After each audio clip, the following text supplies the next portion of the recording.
இது உங்கள் காலம், இனிமேல் உலகம் பார்க்க பாகுது மனிதனின் வீரங்கள்.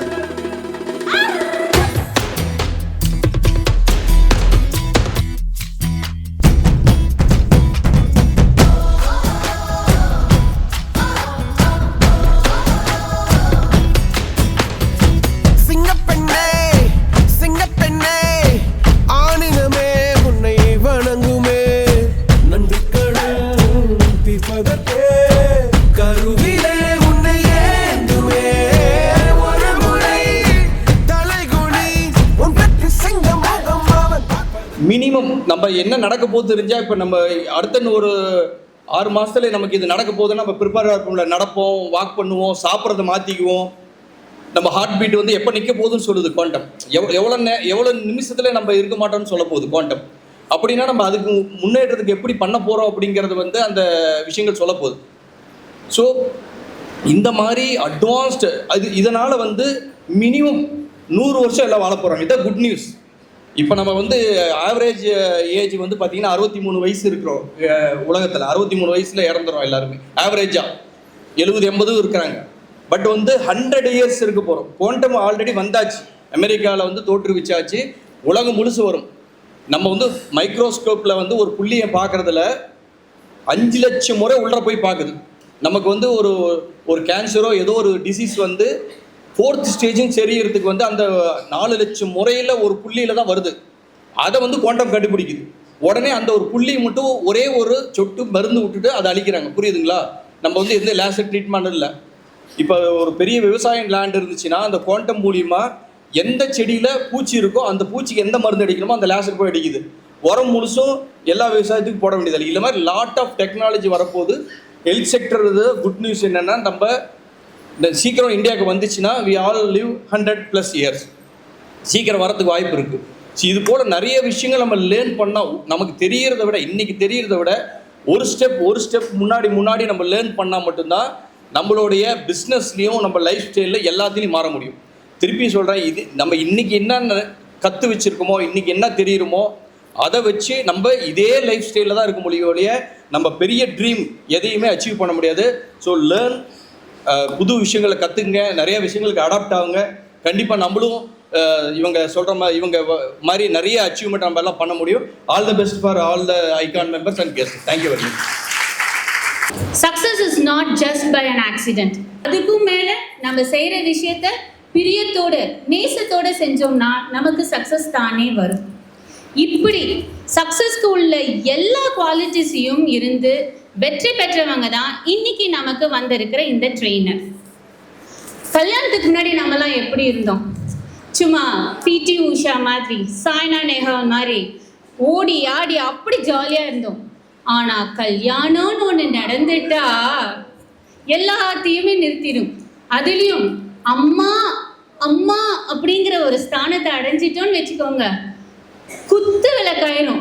அதுலேயும் ஒரிஜினல் அக்மார் குடும்ப குத்து விளக்காயிரும். ஸோ என்ன ஆயிடுது, நம்மளோட ஹெல்த் எல்லாம் நம்ம கொஞ்சம் கூட நம்ம வந்து கேர் பண்ணிக்கிறதே இல்லை. நம்ம வீட்டு மாடியில் துணி காய போட வைக்கணும்னு வைங்க, எத்தனை படி இருக்கும் மிஞ்சி போனால்? ஒரு 15 to 20 வச்சுக்கோங்க. ஒரு தடவை மேலே ஏறணும்னா சும்மா கடன்னு ஏறிடுவோம். 2வது தடவை போகணுன்னா கொஞ்சம் முக்கி முணங்கி போயிடணும். 3வது தடவை ஏறணும் அப்படின்னா மூட்டு வலி வந்துடும், மூச்சரிச்சிடும், நாக்கே தள்ளி போயிடும். ஆனால் நமக்கு வந்திருக்கிறாங்க பாருங்க ட்ரெயினரு. சொல்கிறேன், இருங்க, வெயிட் பண்ணுறேன்.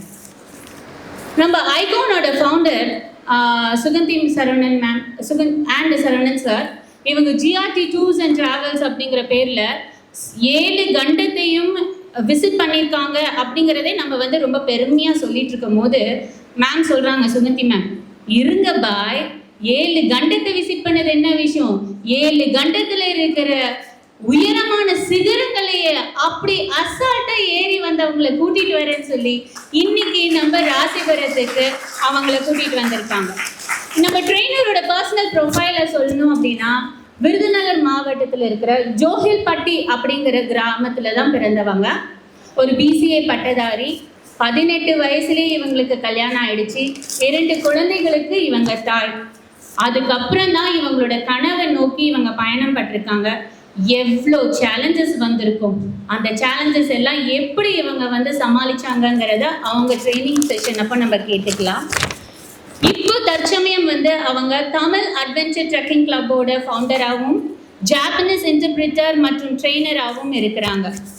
2023 2025 வரைக்கும் மொத்தம் 755 நாட்களில் 7 சிகரங்களை அடைஞ்சி India's fastest women to achieve 7 submit அப்படிங்கிற பெயரும் இவங்களுக்கு உண்டு.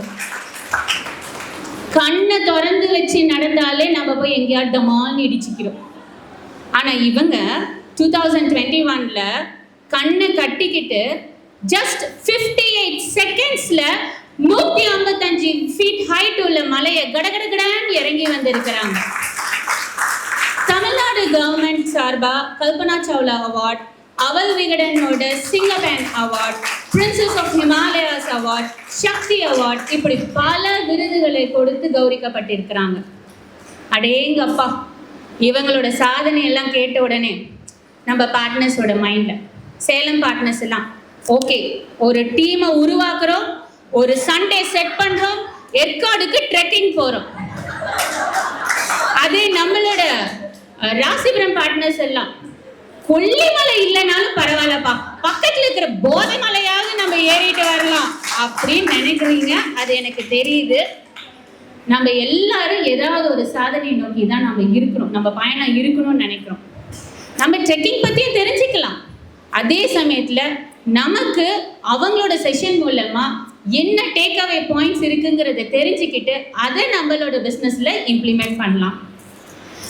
S, my dear partners, let us give a loud round of applause to one of the gem of Tamil Nadu, Mrs. Muthamal Selvi. I think it's a great privilege to introduce her to you all. Welcome you, ma'am, and thank you. உங்களை பார்த்தா எனக்கே வைபாக இருக்கு. நான் மலையேறினேன், நீங்கள் பேச்சிலே எல்லாரும் success பண்ணிடுவீங்க, அப்படி தான் எல்லோரும் பேசுகிறீங்க. First of all I want to thank you icon சர்க்கிள்க்கு என்னை சுகந்தி மேம் இன்வைட் பண்ணதுக்கு. என்னோடய மேனேஜர்கிட்ட பேசிட்டு அவரே சொல்லிட்டாரு, இல்லை மேம் வரமாட்டாங்கன்னு சொல்லிட்டாங்கன்னு. அப்புறம் என்கிட்ட நான் கேட்டேன் என்ன ஆச்சு அப்படின்னு. இல்லை மேம் வேண்டாம் மேம், அது உங்களுக்கு செட் ஆகாது அப்படின்னா. அப்புறம் நான் ஃபோன் பண்ணி ஏன் வேணான்னு சொன்னீங்க, என்கிட்ட நீங்கள் ஏன் கேட்கல? ஏன்னா அவங்க விமன் ஆண்டர்ப்ரனர்ஸ் இருக்காங்க, கண்டிப்பாக அவங்களுக்கு நான் போகணும் அப்படின்னு சொல்லியிருந்தேன். ஏன்னா வில்லேஜில் இவ்வளோ ஆண்டர்ப்ரனர்ஸ் உருவாகிறதுன்றது அவ்வளோ ஈஸி கிடையாது. சிட்டி லைஃப்பில் எல்லாருக்கும் எல்லா ஆப்ஷனும் கிடைக்கும், வில்லேஜ் லைஃப்பில் ரொம்ப கஷ்டம். ஸோ அதனால் அதே நான் உங்களை என்கரேஜ் பண்ணணும்னு நினைக்கிறேன். Really great. இன்னும் நீங்கள் நிறைய உயரத்தை தொடணும், நாட் மவுண்ட் எவரெஸ்ட். அது மாதிரி உங்கள் லைஃப்பில் நீங்கள் அச்சீவ் பண்ணணும்னு நினைக்கிற இடத்துல தொடணும். நானும் உங்களை மாதிரி ஸ்டார்டிங்கில் ஒன்றுமே தெரியாத ஒரு பொண்ணாக தான் இருந்தேன். 18 வயசில் எனக்கு மேரேஜ் பண்ணிட்டாங்க. நான் காலேஜ் படிக்கணுன்னே எங்கள் வீட்டில் இல்லைல்ல, எங்கள் அம்மாவோட கடமையை முடிக்கணும் அப்படின்னு சொல்லிட்டு எனக்கு மேரேஜ் பண்ணிடுறாங்க. என்னோடய ஹஸ்பண்ட் எம்இ படிச்சிருந்தாங்க. ஸோ நான் படிக்கல, என் ஹஸ்பண்ட் நல்லா படிச்சிருந்தாங்க. ஆனால் ஃபஸ்ட்டு நல்லா தான் இருந்துச்சு. அப்புறம் போக போக என்ன ஆச்சுன்னா, நான் படிக்கலைன்றதே என்னோடய வேல்யூ குறைச்சிட்டாங்க சுற்றி இருந்தவங்கெல்லாம். என்னை எப்பயுமே பார்க்குறத எனக்கு ரொம்ப கேர் பண்ணிப்பேன். பட் கேரை விட இந்த சொசைட்டியை ஃபேஸ் பண்ணுறதுக்கு நம்ம கேப்பபிலிட்டி பர்சனாக இருக்கணும் அப்படின்றது. ஸோ அந்த இடத்துல நான் ரொம்ப கஷ்டப்பட்டிருக்கேன், நிறைய சண்டைகள்லாம் வந்திருக்கு. அப்புறம் என்னோடய ஃபஸ்ட்டு குழந்த பிறந்தா, 2வது குழந்த பிறந்தா, ஸ்கூலுக்கு போனாங்க. அப்போ தான் நான் யோசித்தேன், ஆல்வேஸ் நம்ம டிபெண்ட் பண்ணியிருக்கோம் லைஃப்பில். என் பொண்ணுக்கு ஹிந்தி சொல்லிக் கொடுக்க எனக்கு தெரியல, ஏன்னா நான் ஹிந்தி லாங்குவேஜ் படிக்கல. பட் அப்போ தான் அவளுக்கு ஹிந்திக்காக எல்லா ஃப்ரெண்ட்ஸ்கிட்டையும் போய் கேட்பேன். அவங்க எல்லோரும் என்ன பண்ணுவாங்கன்னா, எப்போ பார்த்தாலும் இவங்க நம்மக்கிட்ட கேட்டுகிட்டே இருக்காங்களேன்னு ஒரு அலட்சியமாக அப்படிலாம் பார்ப்பாங்க. அப்படி பார்க்கும்போது நம்ம ஏன் அவங்கக்கிட்ட கெஞ்சணும், நம்மளே படித்தா என்ன அப்படின்னு சொல்லிட்டு ஹிந்தி போய் படிக்க ஆரம்பித்தேன். அப்போ தோணுச்சு, ஏன் ஹிந்தி மட்டும் படிக்கிறோம், நமக்கு தான் படித்தா வருதில்ல, படிக்கலாமே அப்படின்னு. அப்போ இப்போ படிக்க முடியுமானா, என்னோடய சின்ன பொண்ணு அப்போ குழந்தையாக இருந்தா, பெரிய பொண்ணு எல்கேஜி போயிருந்தா. சரி, என் சின்ன பொண்ணும் ஸ்கூலுக்கு போகிற வரைக்கும் வெயிட் பண்ணலாம் அப்படின்னு சொல்லிட்டு வெயிட் பண்ணேன். அவளையும் எல்கேஜி போட்டேன். 2016 என்னோடய ஜேர்னி ஸ்டார்ட் ஆச்சு. இன்றைக்கி 2026 இந்த உலகமே தெரிகிற அளவுக்கு வளர்ந்துருக்கேன். 2016 அவளை ஸ்கூலுக்கு அனுப்பிச்சிட்டு தான், ஏன்னா குழந்தையும் பார்த்துக்கணும், அட் த சேம் டைம் நம்மளும் அந்த டைமில் ரெடி ஆகிக்கணும் அப்படின்னு தோணுச்சு. அவளையும் ஸ்கூலுக்கு அனுப்பிச்சிட்டு என்னோட யூஜியை ஸ்டார்ட் பண்ணேன். பிசிஏ படித்தேன். ஏன் பிசிஏ மட்டும் படித்தா உடனே டாப்லலாம் போயிட முடியுமா? அப்படிலாம் ஆக முடியாது. நான் எப்பயுமே எடுக்கிற விஷயத்த கொஞ்சம் யோசித்து தான் எடுப்பேன், சும்மா எடுக்க மாட்டேன். பிசிஏ எடுத்தேன்னா எனக்கு முன்னாடி என் கூட ஏஜில் இருந்தவங்களாம் என்ன பண்ணுவாங்க, அவங்கெல்லாம் ஒரு ஸ்டெப் லெவல் போயிருப்பாங்க. நான் திருப்பியும் கீழே இருந்து போய் அவங்களுக்கு கீழே தான் இருக்கணும். ஸோ நம்ம அப்படி இருக்கக்கூடாது, அவங்களுக்கு ஈக்குவலாக இருக்கணும், இல்லைனா மேலே போகணும் அப்படின்னு. யாரையும் பார்த்து நான் போட்டி போட மாட்டேன், நான் என்னை குறைச்சிக்க கூடாதுன்னு நினைப்பேன். ஸோ அதனால் என்ன பண்ணேன்னா, சரி என்ன எடுத்தால் டாப்புக்கு போடலாம் சீக்கிரமாக அப்படின்னு. கஷ்டமானதை எடுத்தால் லைஃப்பில் சீக்கிரமாக சக்ஸஸ் பண்ணலான்றதை எல்லாரும் மறந்துடுறோம். ஈஸியாக இருந்தால் ஓகே நம்ம பண்ணிடலாம் அப்படின்னு அந்த மைண்ட் செட்டை மாற்றிக்கணும். நான் கஷ்டமாக இருக்கிறது தான் எடுத்தேன். ஜாப்பனீஸ் லாங்குவேஜ் ரொம்ப ரொம்ப கஷ்டமான லாங்குவேஜ். அவங்க டூர்ஸ் ரன் பண்ணிகிட்ருக்காங்க, அவங்களுக்கு தெரியும். ரொம்பவே கஷ்டமான லாங்குவேஜ்னு பார்த்தீங்கன்னாவே வேர்ல்டுலேயே ஜாப்பனீஸ் லாங்குவேஜ் தான் கஷ்டமானது. அவ்வளோ சீக்கிரத்தில் கற்றுக்க முடியாது. ஆனால் எனக்கு என்ன தோணுச்சுன்னா, நம்ம அதை கற்றுக்கிட்டோன்னா அந்த லாங்குவேஜ்க்கு நிறைய வேல்யூ இருக்குது. ஸோ நீங்கள் 1 மணி நேரம் நான் பேசினேன்னா நான் 5000 வரைக்கும் சார்ஜ் பண்ணலாம் 1 ஹவருக்கு. ஸோ டிபெண்ட்ஸ் ஆன் நீங்கள் எவ்வளோ தூரம் படிச்சிருக்கீங்க அப்படின்றதுலாம். ஸோ நான் என்ன பண்ணேன்னா ஜாப்பனீஸை சூஸ் பண்ணிவிட்டு அந்த 3 வருஷம் டிகிரியோடு சேர்த்து ஜாப்பனீஸையும் படித்தேன். அதுக்கப்புறம் நான் ஃபஸ்ட்டு டீச்சராக தான் ஒரு 15,000 சேலரிக்கு ஃபஸ்ட்டு டீச்சராக போனேன். அதுவும் டீச்சராக போகணுன்னு நான் விரும்பலை. ஒரு பொண்ணு ஊருக்கு போயிருந்தா, அவள் டீச்சிங் எடுத்துகிட்டு இருந்தா. அப்போ போயிருந்தப்ப அவள் இல்லாத ஸ்பேஸுக்கு நான் சாட்டர்டே சண்டே கிளாஸ் எடுக்க போனேன். ஸோ அப்போ டீச்சராக நான் கிடையாது, பட் ஆனால் எனக்கு அந்த ஆப்பர்ச்சுனிட்டி வந்துருச்சு அப்படின்றதுக்காக ஜாப்பனீஸ் டீச்சராக ஆகணும்னா என்ன பண்ணணும் அப்படின்னு படிக்க ஆரம்பித்தேன். அப்போ நான் படிக்க சொல்லி கொடுத்த உடனே எனக்கு தெரிஞ்சது அவங்க எல்லாம் ஒழுங்காகவே ப்ராப்பராக கற்றுக்கல அப்படின்னு சொல்லி. அப்போ நான் டிசைட் பண்ணேன், என்னடா இது இவ்வளோ 5 மந்த் படிச்சிருக்காங்க, கடைசி 1 மந்த்து தான் இருக்குது எக்ஸாமுக்கு, ஆனால் ஒன்றுமே தெரியலையே அப்படின்னு. அப்போ நான் நம்ம படித்ததை விட இப்போ பணத்தை விட அவங்கள பாஸ் பண்ண வைக்கணும். ஏன்னா எல்லாரும் ஒவ்வொரு குடும்ப சூழ்நிலையிலேருந்து வந்திருக்காங்க. இப்போ நான் 1 மந்தில் போயிடுவேன், பட் அவங்க வேல்யூவை நம்ம கொடுக்கணும்னு சொல்லிட்டு ஃப்ரீயாக அவங்கள வீட்டுக்கு வர வச்சு வித்தின் 1 மந்தில் அவ்வளோ ஹார்ட் ஒர்க் போட்டு அவங்கள ஃபஸ்ட் அட்டெம்ப்டில் பாஸ் பண்ண வச்சு. நான் டீச்சர் கிடையாது, ஆனால் ஒரே மாதம் அவங்களுக்கு டீச் பண்ணுறதுக்காக நான் ப்ரிப்பேர் பண்ணேன். அதுக்கு ஃபஸ்ட்டு டெஸ்டிங் என் பொண்ணு 6th படிச்சுட்டு இருந்தா. நான் அவளுக்கு சொல்லி கொடுத்துட்டு உனக்கு புரியுதான்னு கேட்பேன். அவள் புரியுதுன்னுவா. அவள் டெஸ்ட் வச்சு பார்ப்பேன், அதுவும் புரிஞ்சுதுன்னுவா. அதில் எல்லாமே அவள் ரெக்கவர் ஆகும்போது அப்போ 6th ஸ்டாண்டர்ட் படிக்கிற பொண்ணுக்கு தெரியுது, ஏன் ஒரு இன்ஜினியரிங் ஸ்டூடெண்ட்க்கும் ஒர்க்கிங் பீப்புளுக்கும் தெரியாது. அப்படியே ஸ்டார்ட் ஆன ஜேர்னி 15,000 இருந்துச்சு, 35,000 சேலரி ஆச்சு, 70,000க்கு போச்சு. அப்புறம் ஃபர்ஸ்ட் டைம் நான் ஒரு எம்என்சி கம்பெனிக்கு இன்டர்வியூ போகிறேன். நான் பயப்படுவேன், ரொம்பவே பயப்படுவேன். இன்னைக்கு பயம்னா அதுதான் எல்லார் வாழ்க்கையும் தடுக்குதுன்னு சொல்கிறேன். அந்த பயம்னா என்னையும் அன்னைக்கு தடுத்துச்சு. நான் இன்டர்வியூ போனோடனே தெரியாமல் போயிட்டணும், எனக்கு பயம் வந்துச்சு. அந்த சொசைட்டி, அந்த அட்மாஸ்பியரு, அதெல்லாம். நான் உட்காந்துட்டு 1 ஹவர் ஆகும் ஜிஎம் வர்றதுக்கு அப்படின்னு சொன்னாங்க, வெயிட் பண்ண சொன்னாங்க. நான் உட்காந்து அழ ஆரம்பிச்சிட்டேன். ஐயோ தெரியாத இடத்துக்கு வந்துட்டேனே, ரொம்ப தப்பு பண்ணிட்டேனே, இந்த இடத்துக்கு நான் ஏன் வந்தேன், எனக்கு நாலேஜே இல்லை அப்படின்னு நானே என்னை இது பண்ணிக்கிட்டேன். அப்போ ஜிஎம் வந்தார், என்னாச்சுமா?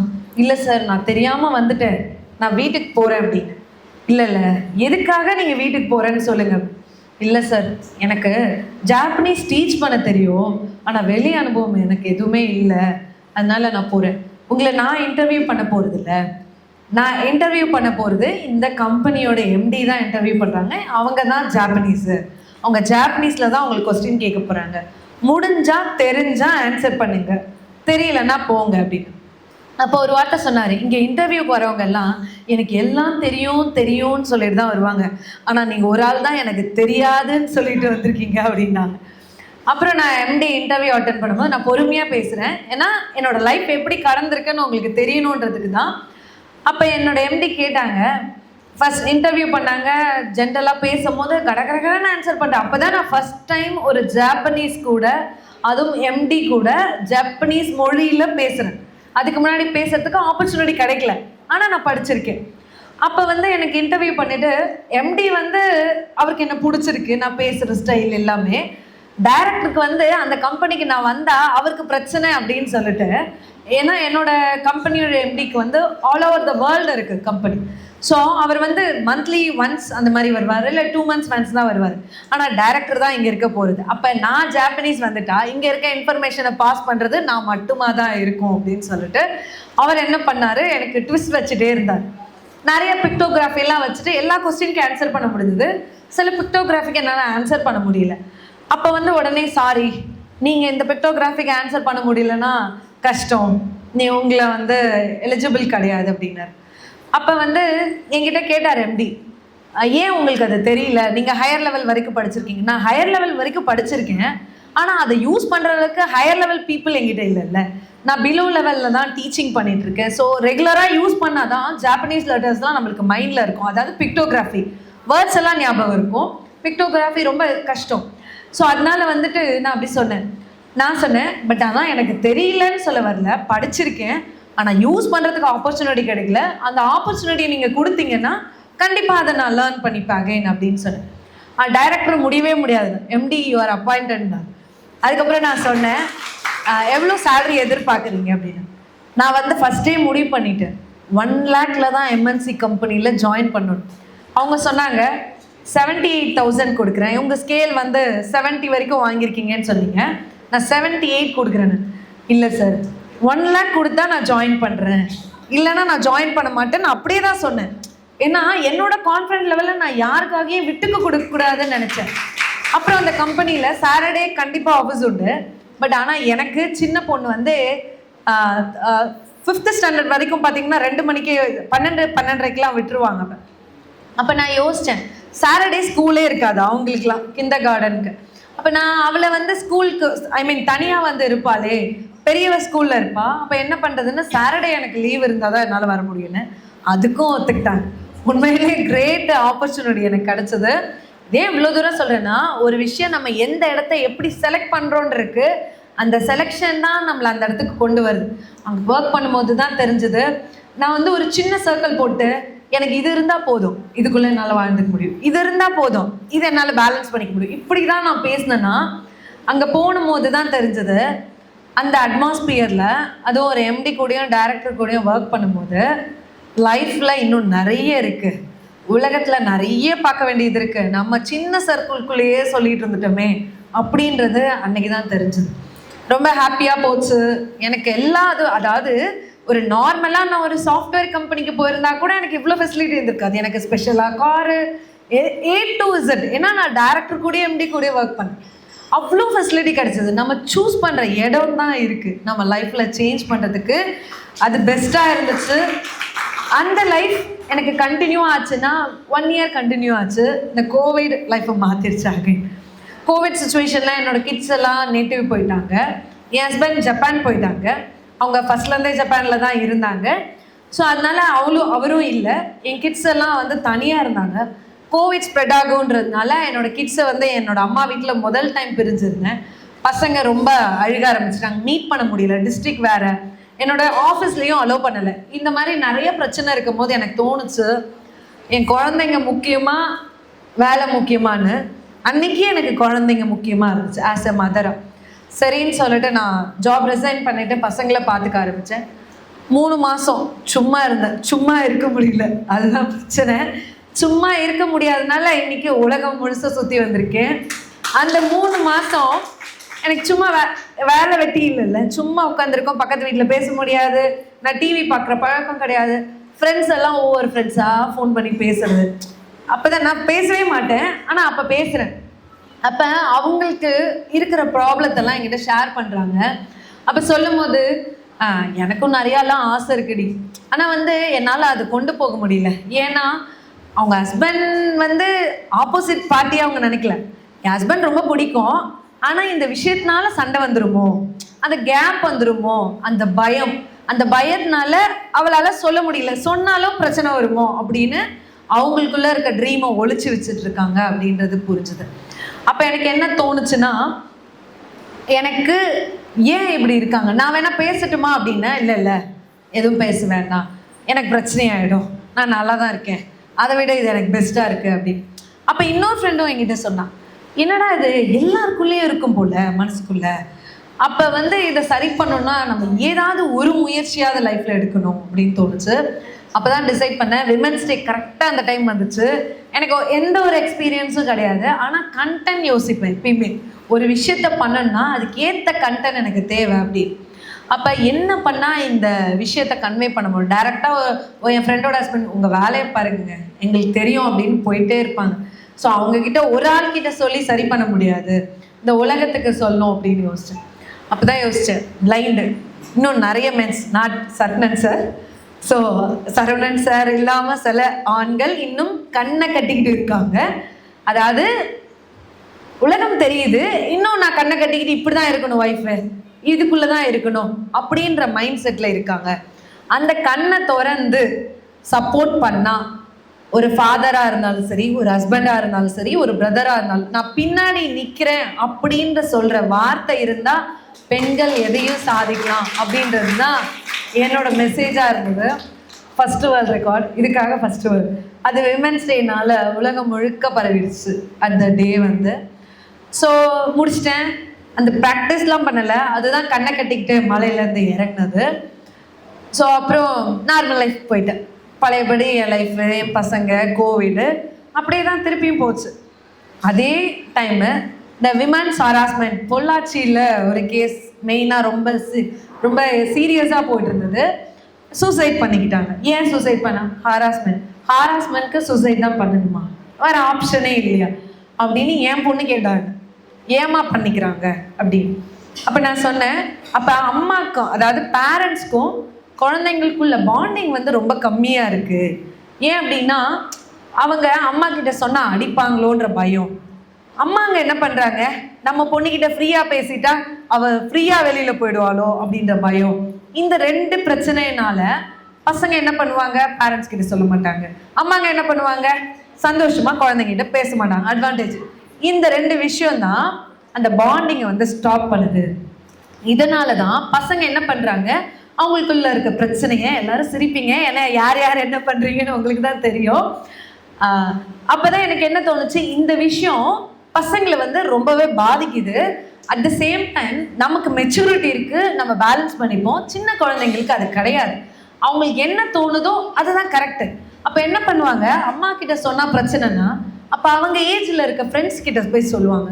அவங்களும் யார், குழந்தைங்க. அந்த குழந்தை என்ன ஆன்சர் பண்ணோம், இவங்களுக்குள்ள டிஸ்கஷன் பண்ணுவாங்க, இவங்க டிசைட் பண்ணிக்கிறாங்க, அதுக்கான சொல்யூஷனும் அவங்களே எடுத்துக்கிறாங்க. இந்த ப்ராப்ளத்துக்கு காரணம் நம்மளும் தான். ஸோ நம்ம ஒத்துக்கணும் அது ஸோ இதை நம்ம ஒத்துக்க ஆரம்பிச்சிட்டோம் அப்படின்னா இந்த மாதிரி ப்ராப்ளம் இருக்காது அப்படின்னு என் பொண்ணுக்கிட்ட எக்ஸ்பிளைன் பண்ணேன். அம்மா இதை நம்ம தடுக்க முடியாதா அப்படின்னா, நம்ம தடுக்க முடியாதனா நம்ம நார்மல் பர்சன். அம்மா நீங்கள் தானம்மா சொன்னீங்க இந்த உலகத்துக்கு தெரிகிற மாதிரி ஒரு விஷயம் பண்ணால் கண்டிப்பாக மெசேஜ் போகுன்னு, அப்போ இதையும் பண்ணலாமா அப்படின்னா, என்னடா இது என் பொண்ணும் அடுத்து இதே மாதிரியே சொல்கிறாளே அப்படின்னு எனக்கு ஃபீல் ஆச்சு. ஆனால் அவளோட நியாயத்தை புரிஞ்சுக்கிட்டேன். ஸோ அவளுக்கும் அந்த தாட்ஸ் வந்திருக்குன்னா எங்கேருந்து ஒரு விஷயம் உருவாகுது, வேறு எங்கேருந்து உருவாகுது. அப்போ நம்ம என்ன கொடுக்குறோமோ குழந்தைங்களும் அதே மாதிரி தான் வளருவாங்க. அப்போ அவளும் சொல்லிட்டு இது மாதிரி சொல்ல உடனே எனக்கு என்ன ஆன்சர் பண்ணுறதுன்னு தெரியல. ஆனால் அவள் தூங்குறா, நான் 2-3 நாளாக தூங்கலை. சரி நம்ம எதையாவது சொல்லணும் அப்படின்னு.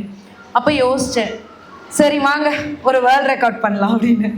இது கடையில் போய் இது வாங்கிட்டு வர மாதிரி தான் என்னோடய வேர்ல்ட் ரெக்கார்டு. அப்புறம் என்ன மாதிரின்னா அதே பிளைண்ட் ஃபோல்டு இருந்துச்சு, ஆனால் கான்செப்டை வேறு மாதிரி எடுத்தேன். என் சின்ன பொண்ணு அப்போ 9 வயசு, பெரிய பொண்ணுக்கு 12 வயசு. அப்போ ஒரு 11 வயசு வரைக்கும், அதாவது 5th ஸ்டாண்டர்ட் வரைக்கும் படிக்கிற குழந்தைங்க மோஸ்ட் ஆஃப் இந்த ஹாராஸ்மெண்ட்டில் பாதிக்கிறது ரொம்ப கம்மி.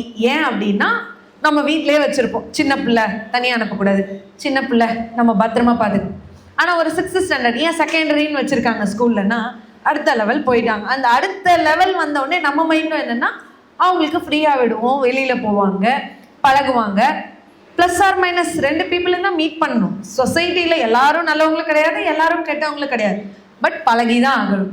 ஆனால் மோஸ்ட் ஆஃப் பாதிக்கப்படுறது அந்த மாதிரி குழந்தைங்க தான். அப்போ பிரச்சனைங்கன்னா வீட்டுக்குள்ளே நடக்கிற பிரச்சனைனா வீட்டில் யாராவது சரியில்லாமல் இருப்பாங்க, நெய்பரோ நம்ம வீட்லேயோ இல்லை வெளியிலையோ அப்படி.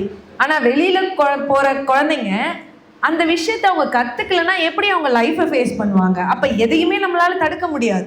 உலகத்தில் எல்லாத்தையும் கற்றுக்கணும், ஆனால் அதை சால்வ் பண்ணி வர்றதுக்கு குழந்தைங்கள ப்ரிப்பேராக இருக்கணும். அதுதான் விஷயமே தவிர எதையும் நம்ம இந்த உலகத்தில் ஸ்டாப் பண்ண முடியாது. அப்போ நான் வந்து சின்ன பொண்ணை முதுகில் கட்டிக்கிட்டேன். ஏன்னா அவள் சின்ன பொண்ணு இல்லை, அம்மா மேலே இருக்க நம்பிக்கை, ஆல்வேஸ் ஹோப் வச்சுருப்பான், எங்கள் அம்மா பார்த்துப்பாங்க. ஏன்னா அவள் குழந்தை. பெரிய பொண்ணை தனியாக வந்தா கண்ணை கட்டிக்கிட்டு, 3 பேரும் கண்ணை கட்டிக்கிட்டு இறங்குறோம். நான் வந்து ஒரு எப்படின்னா ரோடு ஃப்ளாட்டாக இருக்குல்ல, அந்த மாதிரி மவுண்டெயினே ஃப்ளாட்டாக இருக்கும். அந்த இடம் உச்சியில் வந்துட்டு இப்படி சாஞ்சிட்டேன். இப்படி இருக்க அந்த மவுண்டெயின் இப்படி சாஞ்சிட்டேன். ராப்லிங் பண்ணும்போது என்னோட பேக் போன் வந்து பாப்பாவோட வெயிட்டுக்கு இழுக்க ஆரம்பிச்சிச்சு. என்னென்னா ட்ரான் பறந்தால் தான் அந்த வேர்ல்ட் ரெக்கார்ட் பண்ண முடியும். ட்ரான் சடன்லி பறக்கல, ஏன்னா அந்த வேர்ல்ட் ரெக்கார்ட் ரெஜிஸ்டர் ஆகாது. என்னால் என்ன பண்ணுறதுன்னு தெரியல. நான் கண்ணை கட்டியிருக்கேன், நான் லிஃப்ட் பண்ணவே முடியல என் பாடியை. ஏன்னா நான் இப்படி வந்துட்ட பொசிஷன், ஒரு காலை கூட தூக்கி வைக்க முடியல. எனக்கு ரொம்ப வலிக்குது, சொல்ல முடியல, பட் பெயினாக இருக்குது. என் பொண்ணுக்கு தெரியாது அம்மா இந்த மாதிரி சுச்சுவேஷனில் இருக்காங்க. நான் ரோப்பை விட்டுட்டேன்னா 2 பேரும் அந்த இடத்துலேருந்து கீழே விழுந்து இறந்துருப்போம். பட் ஆனால் என் பொண்ணோட நம்பிக்கைக்காக நான் அவ்வளோ பெயின், பெண்ட் ஆகுது, இருந்தாலும் பிடிச்சிக்கிட்டேன். என் பெரிய பொண்ணு தனியாக வந்தா, அப்புறம் ட்ரான் வந்துருச்சு, ஃபாஸ்ட்டாக இறங்கினோம். நான் சேஃபாக என் பொண்ணை கீழே கொண்டு போயிட்டேன். பெரிய பொண்ணு தனியாக வந்துவேன். அவ்வளோ பிளைன் மவுண்டெயினில் ஒரு இடத்துல ரோப் மாட்டிக்கிட்டு அவளுக்கு என்ன பண்ணுறது தெரியல, கண்ணை கட்டியிருக்கான், இழுக்கவும் முடியாது, என்ன எந்த இடத்துல இருக்கான்னு தெரியல. போய் செவத்தில் முட்டிக்கிட்டே இருக்கான், அந்த மலையில் முட்டிட்டு, அம்மா என்னால் முடியலம்மா, என்ன பண்ணுறதுன்னு தெரில, எங்கேயோ மாட்டிக்கிச்சுமா அப்படின்றா. அம்மா இருக்க, நீ வான்னு தான் சொன்னேன். கிட்டத்தட்ட ஒரு 2 மாடி ஹைட் இருக்குன்னு வச்சுக்கோங்களேன். அந்த இடத்துல இருந்து அம்மா சொன்னன்றதுல எப்படி இழுத்தாலோ தெரில, அங்கேருந்து சர்வலாக வந்து விழுந்துட்டான். ஆனால் பயப்படலை, அடிப்படலை, அந்த நம்பிக்கை, அந்த கான்ஃபிடன்ட். ஏன்னா நம்ம சொன்னனாவே போதும், நம்மக்கிட்ட இருந்து தானே வளர்றாங்க. வேறு யாரோ சொல்கிற கான்ஃபிடென்ட்டோட பேரண்ட்ஸ்க்கு நம்ம கொடுக்குற கான்ஃபிடென்ட் தான் ரொம்ப, அதாவது குழந்தைங்களுக்கு முக்கியம். வேறு யார் வேணாலும் வந்து சொல்லலாம், ஆனால் கேட்டுப்பாங்க, அதை மறந்துடுவாங்க. நம்ம அம்மா ஒவ்வொரு விஷயம் கற்றுக் கொடுக்கும் போது எல்லாத்தையும் பைக்கோட்டை கற்றுத்தரோம், ஏபிசிடி போட கற்றுத்தரோம், எல்லாத்தையும் கற்றுத்தரோம். பசங்க கற்றுக்குறாங்க, ஏன் இதையும் நம்ம கற்றுத்தரக்கூடாது? அந்த மைண்டை நம்ம சேஞ்ச் பண்ணணும் அப்படின்னு. அதில் வந்து மெசேஜ் என்ன அப்படின்னா, எல்லாரும் குழந்தைங்களுக்கு சொல்லி கொடுத்துட்ருக்கோம். அதாவது பெண் குழந்தைங்களுக்கு மட்டும் சொல்கிறோம், அண்ணா கிட்ட எப்படி பேசு, தங்கச்சிக்கிட்ட எப்படி, தம்பிக்கிட்ட எப்படி பேசு, ஒரு ஜென் கிட்ட இப்படி பேசுன்னு சொல்லி கொடுத்துருக்கோம். அதே மாற்றி ஒரு ஆண் குழந்தைகிட்ட எல்லா விஷயத்தையும் கற்றுக் கொடுக்குறோம். ஏபிசிடி போட கற்றுக் கொடுக்குறோம், இவங்க தான் அப்பா அம்மான்னு கற்றுக் கொடுக்குறோம். நாளைக்கு வந்து நீ இப்படி தான் வளரணுன்றதை கற்றுக் கொடுக்குறோம். ஆனால் ஏன் ஒரு ஆண் குழந்தைகிட்ட நீ அக்கா கிட்ட இப்படி தான் நடந்துக்கணும், தங்கச்சிக்கிட்ட இப்படி தான் நடந்துக்கணும் அப்படின்னு மாற்றி சொல்ல மாட்டாங்க. அந்த மாதிரி சொன்னால் ஃப்யூச்சரில் இந்த மாதிரி ஸ்டாப் ஆகிடும் அப்படின்றது தான் எங்களோட மெசேஜாக இருந்துச்சு. இது 2வது வேர்ல்ட் ரெக்கார்டு. சரி, அதே மாதிரி இது வந்து குழுமனாலியில் பண்ணோம். இது வந்து நார்மல் லைஃப்க்கு திருப்பி வந்துட்டோம், நார்மலாக இருந்தோம். அப்போ இதே மாதிரி மதுரைக்கு ஒரு நாள் ட்ராவல் பண்ணிட்டு ரிட்டர்ன் வந்துட்டு இருக்கும்போது வீரமங்கை வேலு நாச்சியார் அவங்களுடைய டேப்லூ ரிஜெக்ட் ஆகிடுச்சு. ஏன் ரிஜெக்ட் டேப்லூ தேர் இருக்கு இல்லைங்களா, பரேடில் ஜனவரி 26 பரேடில் நம்மளோட தமிழ்நாடோட தேர் வந்து ரிஜெக்ட் ஆகிடுச்சு. அது ஏன் ரிஜெக்ட் ஆகிடுச்சுன்னு எனக்கு தெரியாது. பட் ஆனால் அப்போ தான் வீரமங்கை வேலு நாச்சியார் யாருன்னு எனக்கு தெரியுது. தமிழ்நாட்டில் பிறந்துட்டு எனக்கு தெரியல, 2022 வரைக்கும் அவங்க யாருன்னு எனக்கு தெரியல. அப்போ நான் அவங்க யாருன்னு சொல்லிட்டு மதுரை டு சென்னை ட்ரைவ் பண்ணிட்டு இருக்கும்போது யூடியூப்பில் போட்டுட்டு கேட்டுட்டு போகிறேன். நான் யூடியூப்பில் கேட்டுட்டு போயிட்டு சென்னை ரீச் ஆனவுடனே நான் வீரமங்கை வேலு நாச்சியாராகவே மனசுக்குள்ள ஆகிட்டு, நம்மளும் வீரமங்கை வேலு நாச்சியார் மாதிரி கண்டிப்பாக ஒரு நாளாவது அவங்க புகழ் தெரியணும். என் பொண்ணுக்கிட்ட கேட்டேன், அவளை எழுப்பி, உனக்கு வீரமங்கை வேலு நாச்சியார் தெரியும்? அம்மா தூக்கத்தில் எழுப்பி யாரா கேட்பீங்களா? அவளு இல்லை, நான் கேட்குறேன், சொல்லுடா, ஸ்கூலில் புக்ஸில் படிச்சிருக்கேன். ஏன்னா நான் படிக்கும்போது புக்ஸை ஒழுங்காக படித்ததே இல்லை, எனக்கு ஃபுல்லாக ஸ்போர்ட்ஸ் தான் பிடிக்கும். அதனால் எக்ஸாமுக்கு மட்டும் ப்ரிப்பேர் பண்ணி எழுதிப்பேன். அதனால் கேட்டேன், இல்லைம்மா எனக்கு தெரியாதுண்ணா. அப்போ என் ஃப்ரெண்ட்ஸுக்கு ஃபோன் பண்ணி கேட்டேன், உங்களுக்கு தெரியுமா? இல்லை தெரியாதுண்ணா. அப்போ எத்தனை பேருக்கு நம்ம ஊரில் இருக்க குயின் தெரியாமல் போயிடுச்சு. அதுவும் ஃப்ரீடம்காக ஃபைட் பண்ணியிருக்காங்க. ஹஸ்பண்டை கொன்னவங்கள 9 வருஷம் எந்த கம்யூனிகேஷனுமே இல்லாதப்ப வெயிட் பண்ணி அவங்கள கொலை பண்ணியிருக்காங்க. இதெல்லாம் ஈஸியான விஷயம் இல்லைல்ல அந்த காலத்தில், அதாவது 223 இயர்ஸ்க்கு முன்னாடி நான் சொல்கிறது. ஆனால் இன்னைக்கு எல்லாமே இருக்குது. நம்ம பண்ணனா ஓகேன்னு சொல்லலாம். அன்னைக்கு எதுவுமே இல்லை. இன்னைக்கு சொசைட்டி யாரை எப்படி கொல்றதுன்றது ஈஸியாக மெத்தட் வச்சுட்டாங்க, மாட்டிக்கவும் செஞ்சிடறாங்க. அன்னைக்கு அவ்வளோ ஒரு விஷயமே இல்லாதப்ப அவ்வளோ பிளான் பண்ணி அழகா அவங்க சக்ஸஸ் பண்ணியிருக்காங்க அப்படின்னா ஈஸியான விஷயம்லாம் இல்லை. இப்போ அதே ஊரில் தானே நம்மளும் பிறந்திருக்கோம், அதே நான் தமிழ்நாட்டில் தானே நம்ம இருக்கோம். நமக்கு எங்கே போச்சு அந்த தைரியம்? அந்த தைரியம் தான் அவங்கள தனியாக இன்னைக்கு இவ்வளோ தூரம் நிற்க வச்சிருக்கு. அவங்களோட புகழ் தெரியணும் அப்படின்னு சொல்லிட்டு 3 மணி நேரம் தான் மொத்த ப்ராக்டிஸ் பண்ணேன். 1300 நான் வந்து அந்த கார் ஓட்டிட்டு வந்தது 22ஆம் தேதி சென்னைக்கு ரீச் ஆகிறேன் காலையில். அன்னைக்கு காலையிலே பிளான் பண்ணேன். என்னோட பொண்ணோட ஆர்ச்சரி மாஸ்டருக்கு ஃபோன் பண்ணி வேர்ல்ட் ரெக்கார்ட் பண்ணணும் மேடம். என்ன ஆச்சு மேடம், அடுத்தடுத்து வேர்ல்ட் ரெக்கார்ட் பண்ணணுன்றீங்க, என்னதான் ஆச்சு அப்படின்னு. இல்லை இப்போ நான் வேற ஒரு ரெக்கார்ட் பண்ணணும் அப்படின்னு. என்ன ரெக்கார்டு? ஆர்ச்சரியில் பண்ணணும் அப்படிங்களா? சரி ஓகேம்மா பண்ணணும். எப்போ பண்ணணும்? 26ஆம் தேதி பண்ணணும். மேம் என்ன மேம் பேசுகிறீங்க, ஆர்ச்சரின்றீங்க, 26ஆம் தேதி எப்படி முடியும்? ஆர்ச்சரி உங்களுக்கு தெரியாது, உங்களால் எப்படி பண்ண முடியும்? மாஸ்டர் அதை பார்த்துக்கலாம் மாஸ்டர் அப்படின்னு. சரி ட்ரை பண்ணுங்க, முடிஞ்சா பண்ணலாம், இல்லைண்ணா அதெல்லாம் சொல்லாதீங்க மாஸ்டர், பண்ணியே ஆகணும்னு. அப்புறம் வந்து மாஸ்டர் அதெல்லாம் ஓகே, குதிரையில் உட்காந்து பண்ணணும் அப்படின்னு. என்னது குதிரையிலையா? குதிரைன்னா என்ன சும்மா நினச்சிங்க படத்துக்கு போயிட்டீங்களா என்ன? அதெல்லாம் நடக்காது மேடம், சும்மா குதிரைலாம் என்ன, குதிரைன்னா நம்ம பேச்சு கேட்குமா என்ன? அதெல்லாம் கேட்காது, வேண்டாம் அப்படின்னு. இல்லை இல்லை வீரமங்கை வேலுநாச்சியார் மாதிரி நான் குதிரையில் உட்காந்து தான் ஆர்ச்சரி ஷூட் பண்ணோம் அப்படின்னு. அவர் சிரிக்கிறாரு. மேடம் நீங்கள் ரொம்ப எதையும் யோசிக்க மாட்டீங்க, என்ன தோணுதோ அதை செய்யணுன்றீங்க. இல்லை மாஸ்டர் பண்ணியே ஆகணும் மாஸ்டர் அப்படி. அப்புறம் மேடம் அதுக்கு நிறைய என்ன பண்ணால் ரெக்கார்ட் பண்ணலாம் ஆர்ச்சரியில் அப்படி. ஏன்னா ஏன் ஆர்ச்சரி சூஸ் பண்ணால், வீரமங்கை வேலுநாச்சியாருக்கு ஆர்ச்சரி தெரியும், நிறைய லாங்குவேஜ் தெரியும், சிலம்பம் தெரியும். அவங்க என் கூட வச்சு மேட்ச் பண்ணுறேன். அவங்க நானே அவங்க ஓகே நமக்கு மேட்சாக தான் ஆகுறாங்க, அப்போ நம்ம கற்றுக்கலாம் அப்படின்னு சொல்லிட்டு ஆர்ச்சரி சூஸ் பண்ணேன். அப்புறம் அவங்ககிட்ட கேட்டேன் எவ்வளோ ஏரோ ஷூட் பண்ணணும். 1200 ஏரோ வந்து ஹுசைனி கேள்விப்பட்டிருக்கீங்களா? அவர் வந்து ஒரு ஆர்ச்சர், ஃபேமஸ் ஆர்ச்சர். அவர் வந்து 1200 ஷூட் பண்ணி வேர்ல்ட் ரெக்கார்ட் பண்ணியிருக்காரு. நீங்கள் 1201 ஷூட் பண்ணிடுங்க, வேர்ல்ட் ரெக்கார்டை பிரேக் பண்ணிடலாம் அப்படின்னா. சரிங்க மாஸ்டர் அப்படி. அப்புறம் வந்துட்டு இவ்வளோ ஏரோ வாங்கணும், ஒரு 2.5 லட்ச ரூபாய்க்கு போய் ஏரோ வாங்கிட்டு வந்து எல்லாம் செட் பண்ணி அந்த வேர்ல்ட் ரெக்கார்டுக்கு கிட்டத்தட்ட ஒரு 5 lakhs ஆச்சு. எல்லாம் ரெடி பண்ணுறதெல்லாம் ஈஸி, ப்ராக்டிஸ் பண்ணுறதுக்கு டைம் வேணும்ல. குதிரைலாம் ஹையர் பண்ணிட்டு வந்துட்டு அதுக்கப்புறம் ஃபஸ்ட் நாள் ப்ராக்டிஸ் எப்படி பண்ணுறோன்னா, பைக்கில் உட்காந்து புல்லட்டில் வச்சு பண்ணுறோம். ஃபஸ்ட்டு நின்றுட்டு பண்ணேன். ஏரோ வந்து போர்டுக்குள்ளே போல் வெளியில் தான் போச்சு. மேடம் போர்டுக்குள்ளே அடிங்க, பாயிண்ட்டே வேணாம், உள்ளே அடிச்சிட்டா போதும், ஆனால் 1201 அடிச்சிருங்க அப்படின்னா. அப்புறம் கொஞ்ச நேரம் அடிச்சுட்டேன். மாஸ்டர் கை வலிக்குது மாஸ்டர், நீங்கள் 3 மணி நேரம் அடிக்கணும்னு சொல்லிட்டு இப்போ 1 hourலேயே போகிறேன்னா இன்றைக்கே அடிச்சுன்னா அப்புறம் ஃபுல் கை வலி வந்துடும், நாளைக்கெல்லாம் அடிக்க முடியாது. ஏன்னா மாஸ்டர்னு கூட தான் வச்சுருக்கேன், ஆனால் அவர் சொல்கிறத கேட்கல, நான் சொல்கிறது தான் அவர் கேட்கணும். ஏன்னா அவர் இல்லாமல் வேர்ல்ட் ரெக்கார்ட் பண்ண முடியாது. அப்புறம் நான் போயிட்டு இன்விடேஷன் ரெடி பண்ணுறது, எல்லாரும் இன்வைட் பண்ணுறது இப்படியே போயிடுச்சு. அடுத்து நான் என்ன பண்ணேன் அப்படின்னா, அவர்கிட்ட பேசிட்டு அடுத்த நாள் வரேன், பைக்கில் ஏறி உட்காறேன், பைக்கில் உட்காந்து ஷூட் பண்ணேன். ஏரோ போகவே இல்லை, அவுட் சைடில் தான். மேடம் மானம் போயிடும் மேடம், இன்விடேஷன் அடிச்சிட்டிங்க, எம்எல்ஏ வராங்க, எஸ்பி வராங்க, எல்லாரையும் கூப்பிட்டீங்க, என்ன மேடம் பேசுகிறீங்க, ப்ளீஸ் போர்டுக்குள்ளே அடிங்க மேடம். மாஸ்டர் நான் அதெல்லாம் பார்த்துக்கலாம், டைம் ஆயிடுச்சு, நான் போய் எம்எல்ஏக்கு இன்விடேஷன் கொடுக்கணும் காலையில் அப்படின்ட்டு கிளம்பி போயிட்டேன். அடுத்த நாள் ஹார்ஸ் வந்துச்சு. அது கரெக்டாக அடுத்து ஒரு நாள் தான் இருக்குது. ஹார்ஸ் வந்துச்சு, ஏறி உட்காந்தேன். ஏரோ தான் எடுத்தேன், ஹார்ஸ் என்னை தூக்கி கீழே போட்டுருச்சு. என்னென்னா ஹார்ஸ்க்கு வந்து சுற்றி ரவுண்ட் பண்ணுமா, அந்த கண்ணை வந்து ரொட்டேட் பண்ணுமா, அதை குத்த வரேன்னு சொல்லிட்டு அது என்னை தூக்கி கீழே போட்டுருச்சு.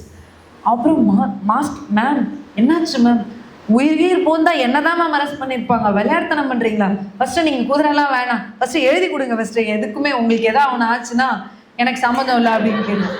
அப்புறம் மாஸ்டர் நீங்கள் சும்மா இருங்க மாஸ்டர். மேடம் இப்போ கூட ஒன்றும் பிரச்சனை இல்லை, நின்றுட்டு கூட அடிங்க, குதிரை மட்டும் வேணாம் மேடம் அப்படின்னா. நான் அப்புறம் குதிரைக்காரர்கிட்ட கேட்டேன், உண்மையிலே விழுந்தது வலி தாங்க முடியல, ஜஸ்ட் மிஸ்ஸு, கால் மிஸ் இருந்துச்சுல முடிஞ்சிருக்கோம். பட் இருந்தாலும் ஐயோ குதிரை மேலே உட்காந்து வீரமங்கை வேலுநாச்சியார் மாதிரி போஸ்ட் எல்லாம் போட்டுட்டு குதிரையே இல்லைன்னா மொக்க வாங்கிடும் அப்படின்ட்டு, இல்லை குதிரையில தான் உட்காந்து மாஸ்டர், விளையாடாதீங்க மாஸ்டர் அப்படின்னு. அப்புறம் குதிரைக்காரர்கிட்ட என்னதான் பிரச்சனை குதிரைக்கு அப்படின்னு. குதிரை குத்த வருதுண்ணா, அப்போ கண்ணை மறைச்சிருங்க. அப்போ என்ன பண்ணலாம், கண்ணை மறைச்சா பயப்படாது, இப்போ கண்ணை மறைச்சிருங்க அப்படின்னு. அப்புறம் ஒரு ஏரோ எடுத்து ஷூட் பண்ணேன், கரெக்டாக போய் போர்டில் விழுந்துருச்சு. மாஸ்டர் எனக்கு டைம் ஆயிடுச்சு, நான் வீட்டுக்கு கிளம்புறேன் அப்படின்னு. எதுக்கு மேடம், இப்போதான் அழகாக போச்சே, ப்ராக்டிஸ் பண்ணுங்கண்ணே. எனக்கு தான் தெரியும் விழுந்தது எவ்வளோ வலிக்குதுன்ட்டு. காமிச்சிக்காம சரி ஓகே எப்படியோ அடிச்சிட்டோம் வீட்டுக்கு போயிடலாம் அப்படின்னு. ஏன்னா பயம், அடுத்த நாள் ரெக்கார்டுக்கு நான் ரெடியாக இருக்கணும். எங்கே அடிப்படுச்சுன்னு எனக்கு தெரியல, ஆனால் வலி தாங்க முடியல. அதனால் வீட்டுக்கு போய் சேர்ந்தா போதும் அப்படின்னு சொல்லிட்டு கிளம்பிட்டேன். வீட்டுக்கு போயிட்டு பார்த்துட்டு அங்கங்கே அது விழுந்ததுக்கு எலும்பு அந்த பாறையாக இருந்துச்சு, கல்லில் குத்துனது எலும்புலலாம் அடிச்சிருச்சு. டக்குன்னு எதிர்பார்க்காம ஃபோர்ஸாக விழும்போது அடிபட்டுரும்ல, அந்த மாதிரி வலி. வீட்டில் சொன்னாலும் பிரச்சனைன்னு வாயில் யார்கிட்டையும் சொல்லாமல் அப்படியே வீட்டில் இருந்து நைட்டெல்லாம் இந்த ப்ரிப்ரேஷன் வேலை. காலைல எழுந்திரிச்சு வேர்ல்ட் ரெக்கார்டு உட்காந்தேன். குதிரையிலேருந்து உட்காந்துட்டு எல்லாருக்கிட்டையும் சொன்னேன் 3 மணி நேரம் எனக்கு ரொம்ப டயர்டாக இருக்குது, 3 நாளாக நான் தூங்கலை, டவுன் ஆகிடுவேன் ஏரோ ஷூட் பண்ணுறதுக்குள்ளே. எப்போல்லாம் டயர்டாக இருக்கோ அப்பப்போ எனர்ஜி ட்ரிங்க் எடுத்துகிட்டு வாங்க அப்படின்னு. ஃபஸ்ட்டு ஏரோ ஷூட் பண்ணேன். என்னோட ஏரோ வந்து டைரெக்டாக போய் சென்டர் பாயிண்டில் அடிக்குது எல்லோவில். எனக்கு ஒரே ஷாக்கிங், இதோட இது சென்டரில் அடிக்குது. அதில் வேற முக்கியது போல் குதிரைக்கு ஷேக் பண்ணிகிட்டே இருக்கு. அப்புறம் எடுத்து அடிக்கிறேன், திருப்பியும் எல்லோவில் போகுது. எப்படி போகுதுன்னு எனக்கு தெரியல. திருப்பியும் ஷாக்கு. திருப்பி எல்லாரும் கிளாப் பண்ணிகிட்டே இருக்கும். என்னோட மாஸ்டர் என் பக்கத்துலேயே வரல, ஸ்டேஜுக்கிட்ட தூரமாக நின்னாரு. ஏன்னா இந்த பொண்ணு பண்ணிட்டு நம்ம மானம் போய்டுன்னு சொல்லிட்டு அவர் வரவே இல்லை. இன்னும் இவங்க கிளாப் பண்ணிகிட்டே இருக்காங்கன்னு சொல்லிட்டு இவர் வந்து பார்க்க வந்தார்.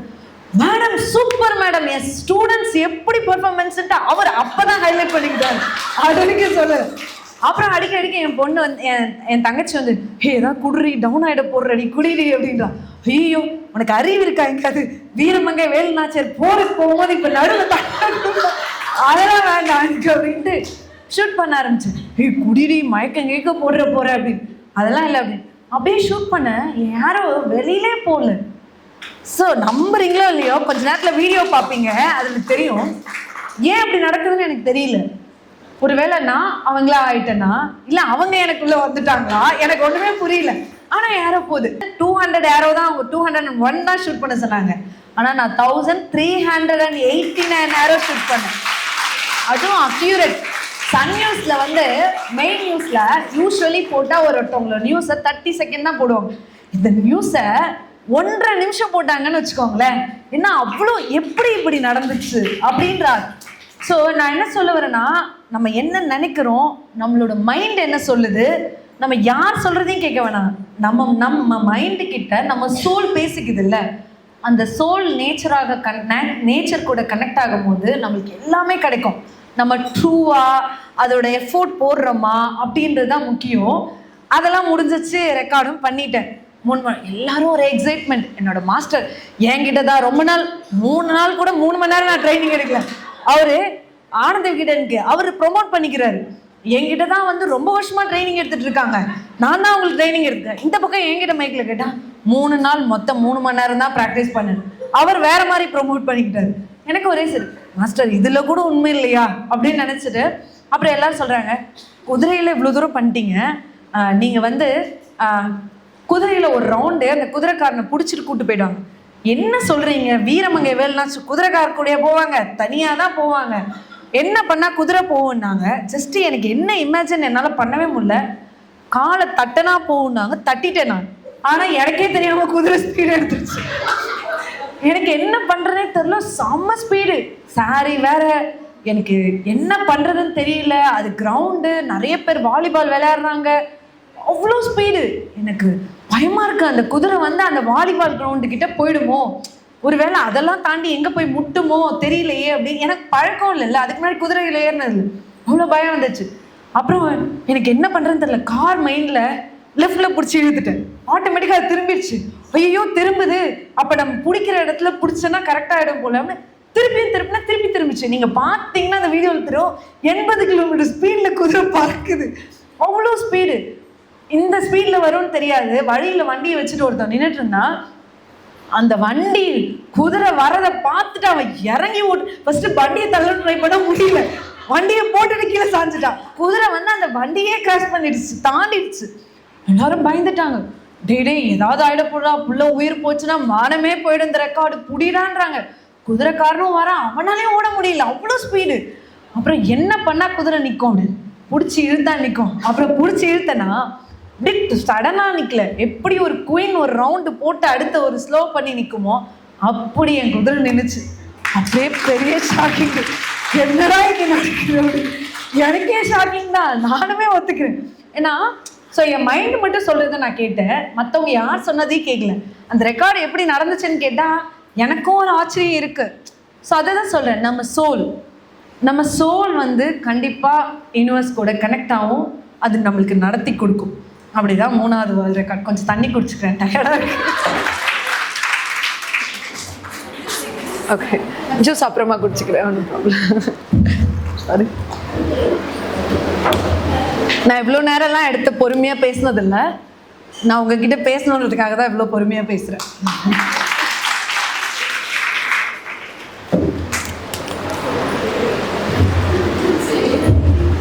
இதெல்லாம் முடிஞ்சிச்சு. இதுக்கெல்லாம் எவிடன்ஸ் இருக்குது. நீங்கள் வந்து இப்படியா அப்படியெல்லாம் யோசிக்க வேணாம், எல்லாத்துக்கும் எவிடன்ஸ் வச்சுருக்கேன். நீங்கள் நேரில் வீடியோவிலே பார்க்கலாம். அண்ட் அதுக்கப்புறம் சரி இதெல்லாம் முடிஞ்சிச்சு, எல்லோரும் ரொம்ப ஹாப்பியாக இருப்பாங்க. ஆனால் நான் மட்டும் அன்றைக்கி அந்த அவார்டு வாங்கும்போது ரொம்ப சோகமாக இருந்தேன். எதுக்குன்னா ஒவ்வொரு தடவையும் ஒரு மெசேஜை கன்வே பண்ணுறதுக்கு ஒரு வேர்ல்ட் ரெக்கார்டு வேணும், அதுக்கு பணம் செலவு பண்ணணும், அகைன் ஒரு வேர்ல்ட் ரெக்கார்ட் இதே மாதிரி எத்தனை வேர்ல்ட் ரெக்கார்ட் பண்ணுறது அப்படின்ற ஒரு ஃபீல் இருந்துச்சு எனக்கு. அப்போ நான் யோசித்தேன். அப்புறம் வீட்டுக்கு போய்ட்டு எல்லோரும் ரொம்ப ஹாப்பியாக பேசிக்கிறாங்க, இந்த நியூஸில் வருது அந்த நியூஸில் வருது. எங்கள் அம்மாலாம் வந்து ஃபோன் பண்ணிவிட்டு என் பொண்ணை வயிற்றில் இருக்கும் போதே நான் வந்து மாத்திரையை கொடுத்து கொல்லணும்னு நினச்சேன், அப்போல்லாம் அழியல, இப்போ தான் தெரியுது என் பேர் வாங்கி கொடுக்குறதுனே பிறந்திருக்கா அப்படின்ட்டு.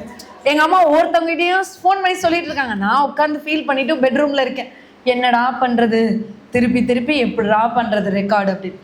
அப்போ தான் என்னோடய பிடி டீச்சர் வராங்க. அப்படியே பேக் போகுது என் லைஃப். நான் 10th படிக்கும் போது, அது வந்து 2004 ஐ திங்க் 2005 பிடி டீச்சர் வந்து 400 மீட்டரில் வந்து தோக்கவே மாட்டேன் கேம்ஸில். ஆனால் அன்னைக்கு மட்டும் தோத்தேன் என் லைஃப்பில். அன்னைக்கு தோத்ததுக்கான காரணம் இன்னைக்கு கிடச்சிருச்சு. ஆக்சுவலி அன்னைக்கு நான் தோத்துட்டு ஒரே அழுகை. ஏன் தோத்தேன்னா 400 மீட்டரு நான் அதுக்கு முன்னாடி 2 நாள் ஃபீவரு, ஸ்கூலுக்கு போகல. இன்னைக்கு ஈவன் ஸ்போர்ட்ஸ் மீட் நடக்குதுன்னு எனக்கு தெரியாது. அப்போ நான் வந்து ஷூலாம் எடுத்துகிட்டு போகல, செப்பல் போட்டு போயிட்டேன். கால் சுட ஆரம்பிச்சிச்சு. 12 மணி 11 மணி அந்த டைமில் ரொம்ப வெயில், கிரவுண்டில் மணலில் கொதிக்கும்ல, ஸோ அதனால ஸ்டேடியமில் கொதிக்க ஆரம்பிச்சிச்சு. 200 மீட்டரில் அன்றைக்கி ஜெயித்தேன். 400 மீட்டர் ஃபுல்லாக ஓட முடியல, கால் ரொம்ப சுட ஆரம்பிச்சிச்சு. அழுதுகிட்டே வழியில் நின்றுட்டேன். அப்போ என் பிடி டீச்சர் சொன்னாங்க, நீ ஒன்றும் எவரெஸ்ட் உச்சியெல்லாம் தொட்டுட்டு தோற்று போலடி, நீ ஜஸ்ட்டு 400 மீட்டரில் தான் தோற்று போயிட்டேன். அன்னைக்கு சொல்லும் போது எவரெஸ்ட்னா என்னன்னே தெரியாது, அவங்க சொல்லிட்டு போகிறாங்க லூஸ் மாதிரின்னு நினச்சிக்கிட்டேன் நான். ஆனால் அது எனக்கு ரிமைனிங்கில் வருது. என்ன எவரெஸ்ட்டுன்னு சொன்னாங்களே, எவரெஸ்ட்னா என்னவா இருக்கும்? சத்தியமாக எனக்கு கேட்டால் தெரியாது. அதுக்கு முன்னாடி ப்ராமிஸாக எனக்கு தெரியாது. World top of the mountain தெரியாது. ஏன்னா அதுக்கு பேசலை, நான் ஸ்கூல் டைமில் ஒழுங்காக படிக்கலை, புக்கு எக்ஸாமுக்காக மட்டும்தான் ப்ரிப்பேர் பண்ணியிருக்கேனே தவிர அதில் என்ன இருக்குன்னே மைண்டில் இருக்காது. ஆனால் பாஸ் பண்ணிடுவேன். ஆனால் 8th ஸ்டாண்டர்ட் வரைக்கும் பார்த்தீங்கன்னா கிளாஸில் வந்து 4th ரேங்க்கு 3rd ரேங்க் இப்படி தான் வாங்குவேன். ஆனால் எனக்கு என்ன தேவை, நீ படி, நீ பாஸ் பண்ண, அதில் இருக்கிறத எடுத்துக்கணும்னு எனக்கு மைண்ட் இல்லை. ஸோ அதனால் எனக்கு தெரியல. அப்புறம் தான் நான் செக் பண்ணேன், எவரெஸ்ட்னா என்னன்னு போட்டால் வேர்ல்டு டாப் ஆஃப் த மவுண்டனே அதுதான் அப்படின்னு. அப்போ நான் யோசித்தேன், எவரெஸ்ட் ஓகே. நான் ஒரு அங்கிளுக்கு ஃபோன் பண்ணி கேட்டேன், அங்கிள் இந்த மாதிரி எவரெஸ்ட் வந்து என்ன பேசுகிற, நான் விளையாடுறியா, எதுக்கு எவரெஸ்ட் பற்றி கேட்குறேன், இன்றைக்கி தான் நான் ரெக்கார்ட் பண்ணேன் அப்படின்னு. இல்லை அங்கிள் சொல்லுங்க அங்கிள் அப்படின்னு. அப்போ சொல்கிறாங்க, எவரெஸ்ட்டுன்றது டாப் ஆஃப் த மவுண்டைன் தான், அதை வந்து ஹெட்மன் ஹில்லாரி தான் முதல்ல சப்மிட் பண்ணாங்க. இது நிறைய ஹிஸ்ட்ரிலாம் இருக்குது, அங்கே போகிறாங்களாம் உயிரோட வருவாங்களா வரமாட்டாங்களான்னு தெரியாது அப்படின்னாங்க. ஓகே, இந்தியாவில் யார் பண்ணியிருக்காங்க அங்கிள் அப்படின்னு. இந்தியாவில் பஜேந்திர பால் பண்ணியிருக்காங்க அப்படின்னு. சரிங்க அங்கிள், ஓகே அங்கிள்லாம் அப்படி வச்சுட்டேன். உடனே வந்து தமிழ்நாட்டில் யார் பண்ணியிருக்கா, யாரெல்லாம் எத்தனை பேர் எவரெஸ்ட் இருக்கா, இதெல்லாம் கூகுளில் செக் பண்ணிவிட்டு இதுதான் ஃபஸ்ட்டு வேலை. அன்னைக்கு நைட்டு, அதே நாள் நைட்டு செக் பண்ணால் தமிழ்நாட்டில் யாருமே எவரெஸ்ட் ஏற முயற்சியே பண்ணலை அப்படின்னு. ஏன் முயற்சி பண்ணலன்னு பார்க்குறேன். 73 years யாரும் ட்ரை பண்ணல. ஏன்னா ஃபர்ஸ்ட் ஆஃப் ஆல் மணி அதிகம், 55 lakhsலேருந்து 1 crore வரைக்கும் ஆகும். அது டிபெண்ட்ஸ் ஆன் நம்மளோட நீடு. இன்னொன்று, போகிறவங்க உயிரோடு வருவாங்களான்றது 100% ஷுர் கிடையாது. ஸோ இது ரெண்டுமே இருக்கிறதுனால யாருமே முயற்சி பண்ணல.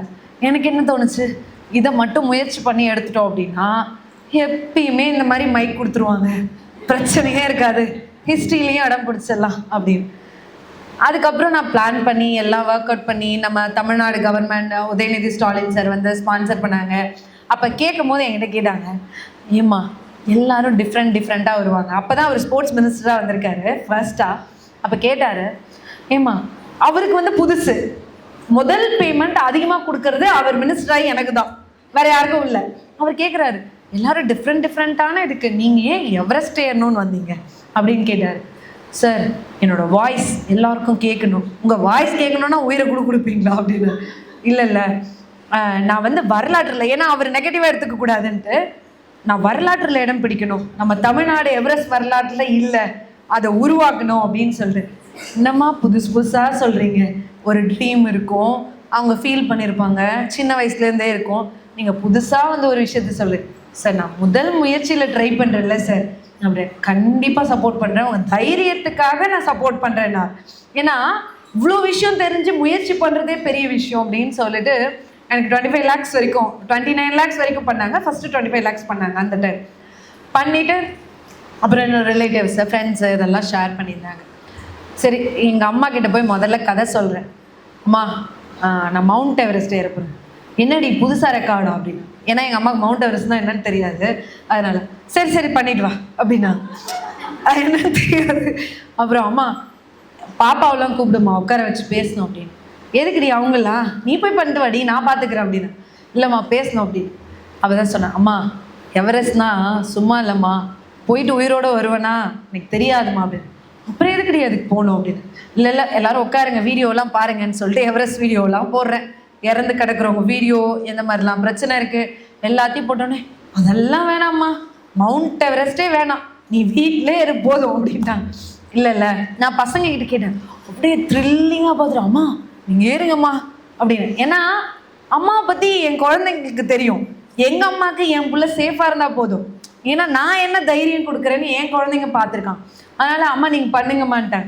அப்போ சொல்கிறேன், அம்மா வரலன்னா நீ எப்படி பார்த்துக்கணும் தங்கச்சியை, ஏன்னா எல்லாருக்கும் அந்த ஆப்பர்ச்சுனிட்டி கிடைக்குமா, கிடைக்காது. ஏன்னா ரோட்டில் போகிறோம், திடீர்னு ஆக்சிடென்ட் நடந்துருது, ஆனால் நம்ம குழந்தைங்களுக்கு எதுவுமே சொல்லியிருக்க மாட்டோம், அந்த லைஃப்பை அவங்க எப்படி கொண்டு போகணுன்னு கூட தெரியாது. ஆனால் எனக்கு அந்த ஆப்பர்ச்சுனிட்டி கிடச்சிது, நான் சொல்லிட்டு போனேன் என் பொண்ணுக்கிட்ட, நான் இல்லைன்னா நீ எப்படி இருக்கணும், உன் தங்கச்சிக்கு நீ எப்படி அம்மாவாக இருக்கணும், எதெல்லாம் நம்மளுக்கு இருக்குது அசட்ஸு இதெல்லாம் நோட் பண்ணிக்கோ, அந்த டாக்குமெண்ட்ஸு எல்லாத்தையும் என் பெரிய பொண்ணுக்கிட்ட ஷேர் பண்ணுறேன். அவளும் ஸ்கூல் படிக்கிறான், பட் ஆனால் தெரிஞ்சுக்கணும், ஏன்னா இன்கேஸ் அப்படி ஒரு சூழ்நிலை வந்தாலும் அந்த டைமில் ஃபேஸ் பண்ணுறதுக்கும் அவங்க மைண்டில் அது இருக்கும், அம்மா இதை எனக்கு சொல்லி கொடுத்துட்டு தான் போயிருக்காங்க, நான் வந்து பயப்பட வேண்டாம் அப்படி, இதெல்லாம் சொல்லி இதெல்லாம் தாண்டி நீங்கள் போகணுமான்னு அப்படியே எல்லாரோட மூஞ்சிலையும் இருக்கும்.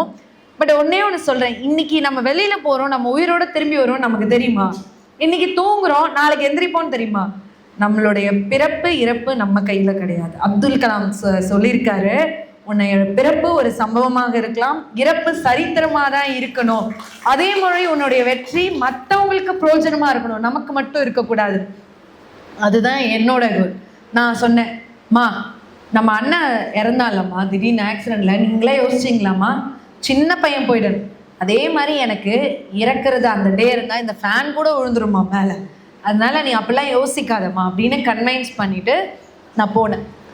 இங்கெல்லாம் எல்லாமே முடிஞ்சிச்சு, சரி ஒரே ஹாப்பியாக போனால், நான் வந்து எக்ஸ்பீரியன்ஸே இல்லாமல் மவுண்ட் எவரெஸ்ட்டை தொடுறதுக்கு போகிறேன், புரியுதுங்களா?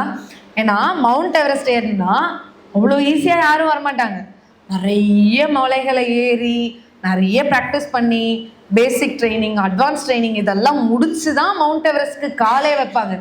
ஆனால் நான் ஒன்றுமே தெரியாது, வெறும் வீடியோ மட்டும் பார்த்துட்டு மவுண்ட் எவரெஸ்ட் ஏற போயிருக்கேன். அங்கே எல்லாரும் என்ன கேட்டாங்க, did you climb any mountain அப்படின்னாங்க. நோ அப்படின்னு. How is it possible, you completed basic course advance course அப்படின்னு.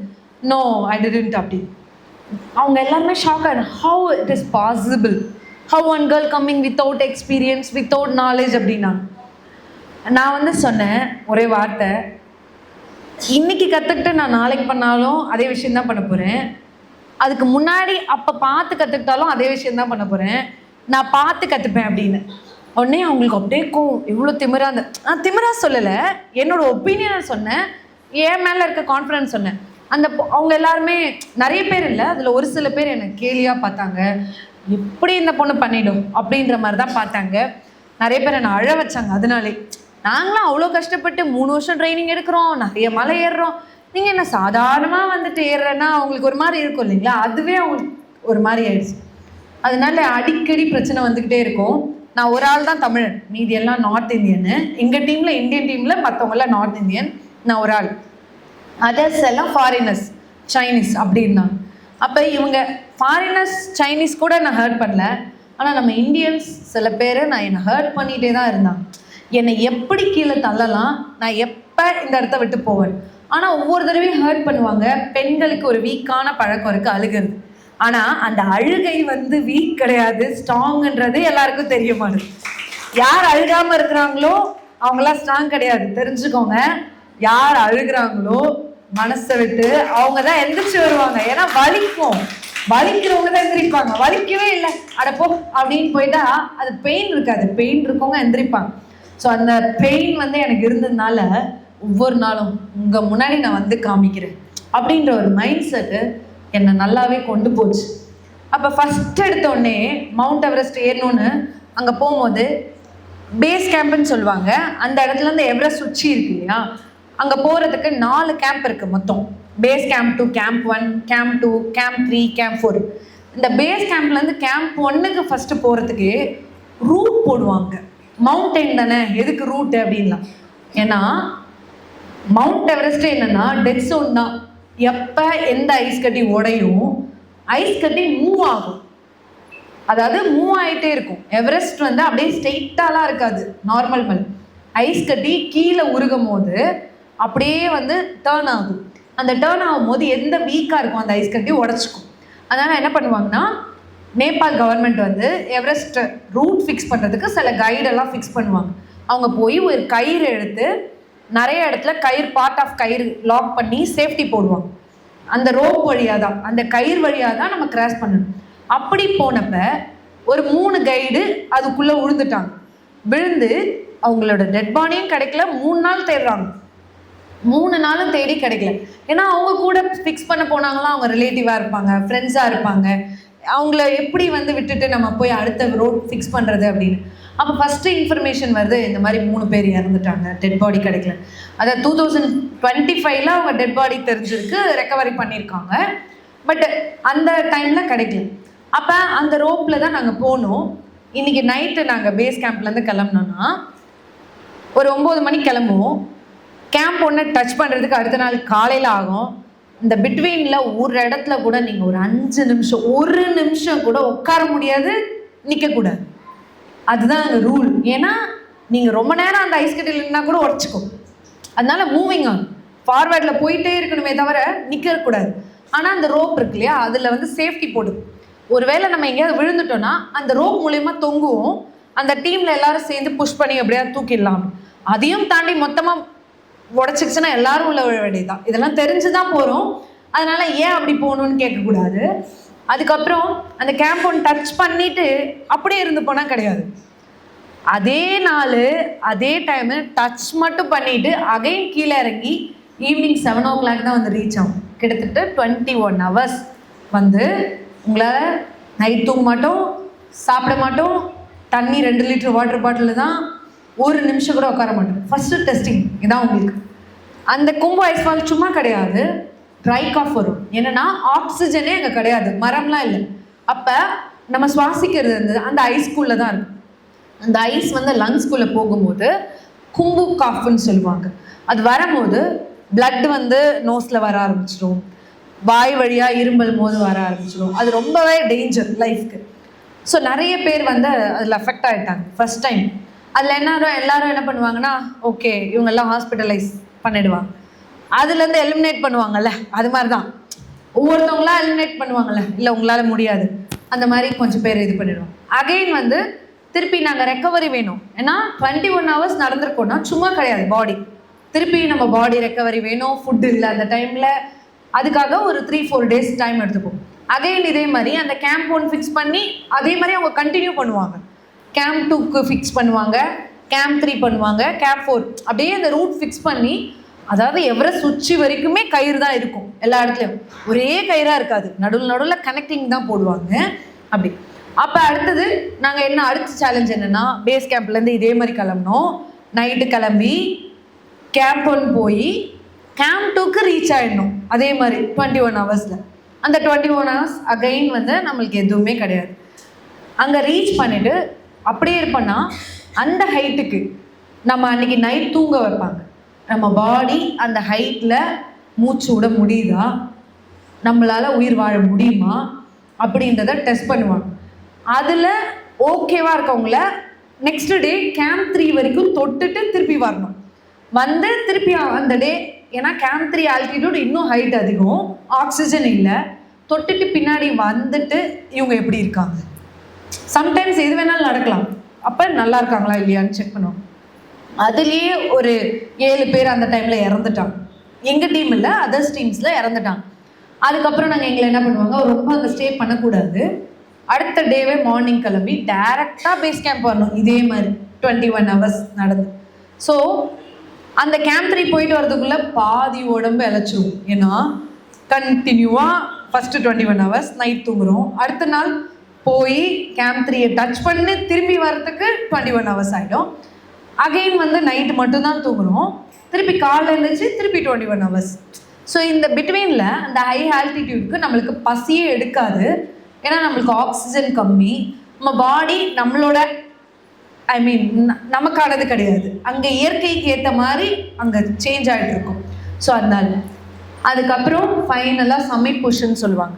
இந்த சம்மிட் அப்படின்றது பேஸ் கேம்ப்லேருந்து ஆரம்பித்து கிட்டத்தட்ட 6 to 7 நாள் ஆகும். போய் உச்சியை தொட்டுட்டு ரிட்டர்ன் வரணும். அதுக்கு 10 நாள் ரெக்கவரி வேணும் நம்மளுக்கு. அந்த கேம்ப் 3 போயிட்டு வரும்போது பாதி ஆகிடுவோம், திருப்பியும் சாப்பிட்டு நம்ம பாடியை ரெடி பண்ணி அதுலேயும் பாதி பேர் இதுவாகிடுவாங்க, முடியாத அவங்களாம் ரிஜெக்ட் பண்ணிடுவாங்க. இப்போ ஃபைனலி சம்மிட் புஷ்க்காக போகிறோம்.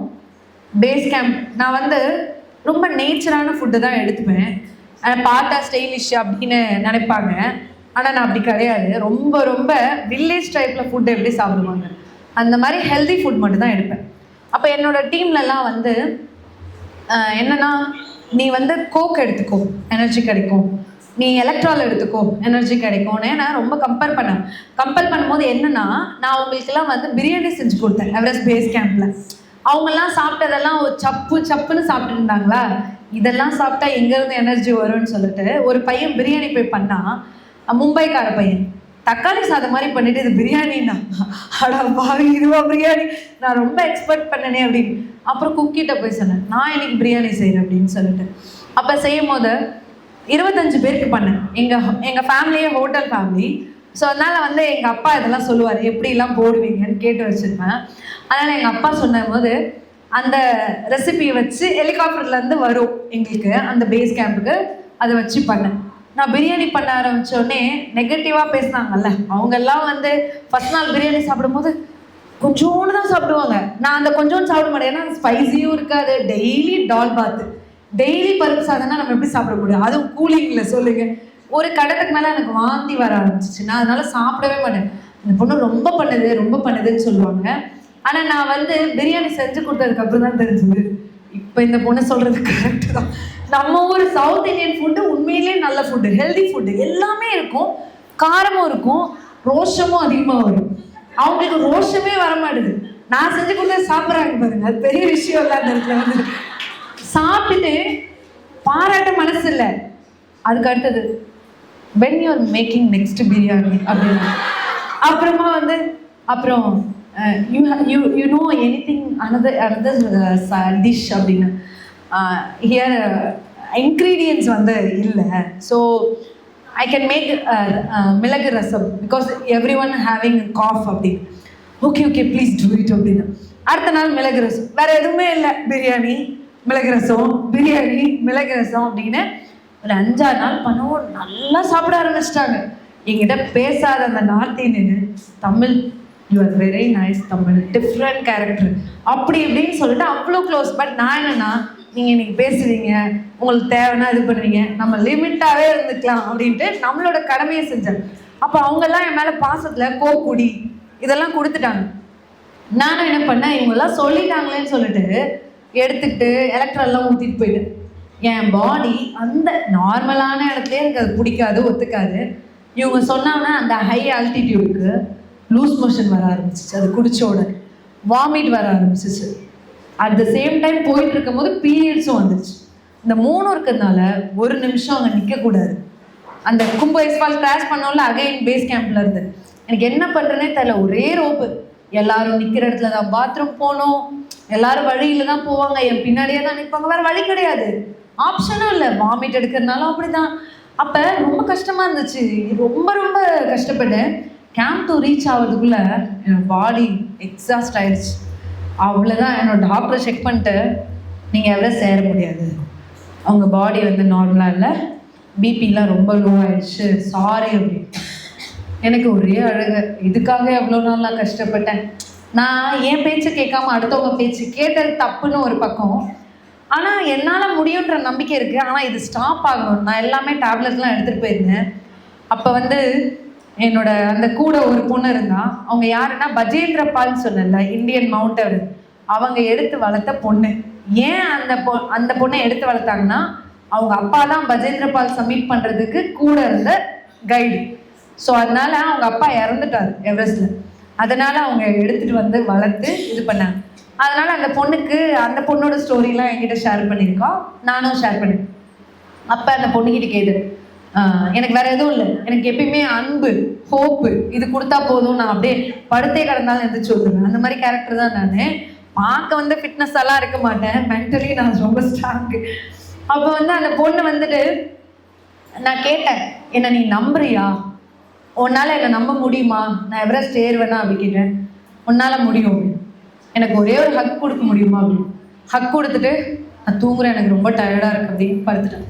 நான் மட்டும் நட்ஸு, ட்ரை ஃப்ரூட்ஸ் எல்லாத்தையும் எடுத்து சாப்பிட்டுட்டு இருக்கேன். ஐயோ காலையில் ரிஜெக்ட், காலையில் நோன்னு சொல்லிட்டா நான் கீழே தான் போகணும், எதுவுமே பேச முடியாது ஆஸ் பர் ரூல். அங்கே எனக்கு என்ன பண்ணுறேன்னே தெரியல. இவ்வளோ தூரம் வந்து கடைசி நாளில் என்னோடது முடிய போகுது. நைட்டெல்லாம் நட்ஸு சாப்பிட்றேன், மைண்டெல்லாம் சேஞ்ச் பண்ணிக்கிறேன். நீ ஸ்ட்ராங் ஆகு, நீ உன்னோட வீக்னஸ் மாற்றிடுச்சு அப்படின்னா நீ இவ்வளோ நாள் எஃபோர்ட் போடுறது கஷ்டம் அப்படின்னு. அப்புறம் சாப்பிட்டுட்டு காலையில் போய் செக் பண்ணுறேன், பிபி நார்மல் வந்துச்சு. அப்புறம் நீங்கள் கிளைம் பண்ணலான்னு டாக்டர் சிரிச்சுட்டே சொன்னாங்க. ஏன் ஹாப்பி, எனக்கு என்னென்னா மிஸ் பண்ணிட்டேன்னா, நாட் ஒன்லி இது என்னோடது மட்டும் இல்லை, பெண் எடுத்தால் தவறுதலாக தான் இருக்கும், அவங்க முயற்சி பண்ணால் பின் வாங்கிடுவாங்க அப்படின்ற மாதிரி. ஏன்னா நான் முதல் முயற்சி பண்ணுற முதல் தமிழ் பெண் அப்படின்னு சொல்லி போயிட்டேன். ஐயோ முதல் தமிழ் பெண் இப்படி சொல்லிடுவாங்களே அப்படின்னு. எந்த காரணத்துக்கு கொண்டும் நம்ம தோல்வியை மட்டும் ஏற்றுட்டு போயிடக்கூடாது, முயற்சியை பண்ணணும் அப்படின்னு. அப்புறம் ரொம்ப ஹாப்பியாக போய் பேக்கிங்லாம் பண்ணிட்டேன். சமிட்க்கு போகிறதுக்கு 6 ஆக்சிஜன் சிலிண்டர் கொடுப்பாங்க.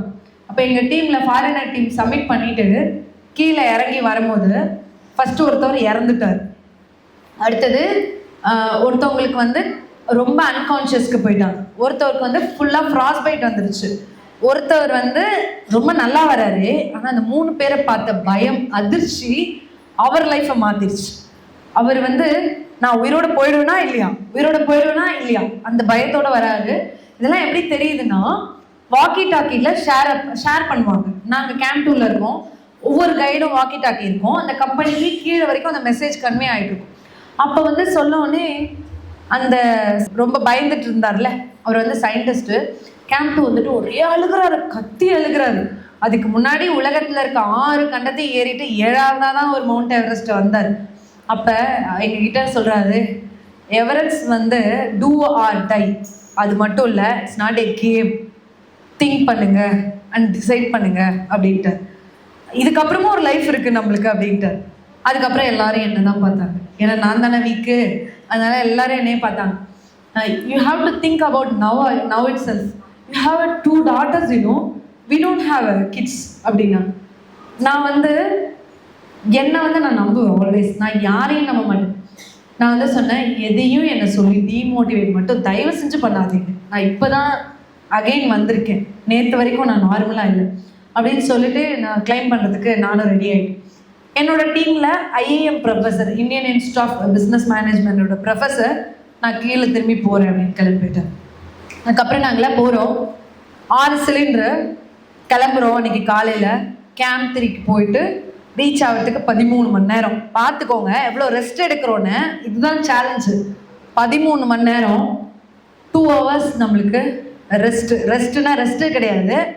ஹாட் வாட்டர் பாயில் பண்ணுறதுக்கு அந்த -45 டிகிரியில் ஹீட் ஆகாது, அதுக்கு அந்த 2 hours.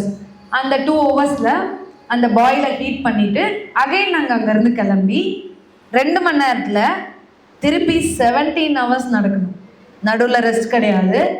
நாங்கள் போகிற ரோட்டில் தான் இறங்கியும் வருவாங்க. ஆப்போசிட்டில் வர்றவங்களுக்கும் கிராஸ் பண்ணுறதுக்கு வழி விடணும். டிராஃபிக் ஜாம் ஆகும். எவரெஸ்ட் டிராஃபிக் ஜாம்ன்றது அவ்வளோ ஈஸி இல்லை. டிராஃபிக்கில் லைனில் நிற்கிறாங்க இல்லையா, எனக்கு பிரச்சனைனா பின்னாடி வர 100 பேருக்கு பிரச்சனையாயிடும். நான் ஸ்லோ பண்ணேன்னா அந்த 100 பேருக்கும் ஆக்சிஜன் சிலிண்டரில் ஆக்சிஜன் கம்மியாகிட்டு இருக்கும், டைம் ரன் அவுட் ஆகிட்டு இருக்கு. ஸோ இந்த மாதிரி ப்ராப்ளம் வந்து அங்கே ஃபேஸ் பண்ணுவோம். கேம்ப் 4க்கு ரீச் பண்ணிட்டோம். அடுத்து 17 மணி நேரத்தில் திருப்பி 2 மணி நேரம் டைம் கொடுப்பாங்க. அந்த 2 மணி நேரத்தில் அகைன் வாட்டர் ஹீட் பண்ணணும், அதுக்கப்புறம் பேக் பண்ணணும். அங்கேருந்து சமைக்கு சாக்லேட் இதெல்லாம் கொடுத்துருப்பாங்க, ஆனால் நம்ம சாப்பிட முடியாது. அந்த ஆல்டிடியூட் வந்து பசிக்காது, ஆனால் டயர்டாகும். ஆனால் அது வாழை கடிக்கிறாள், ஏன்னா ஃப்ரீஸ் ஆகுது இல்லை. -45ன்றது ஃப்ரீஸு.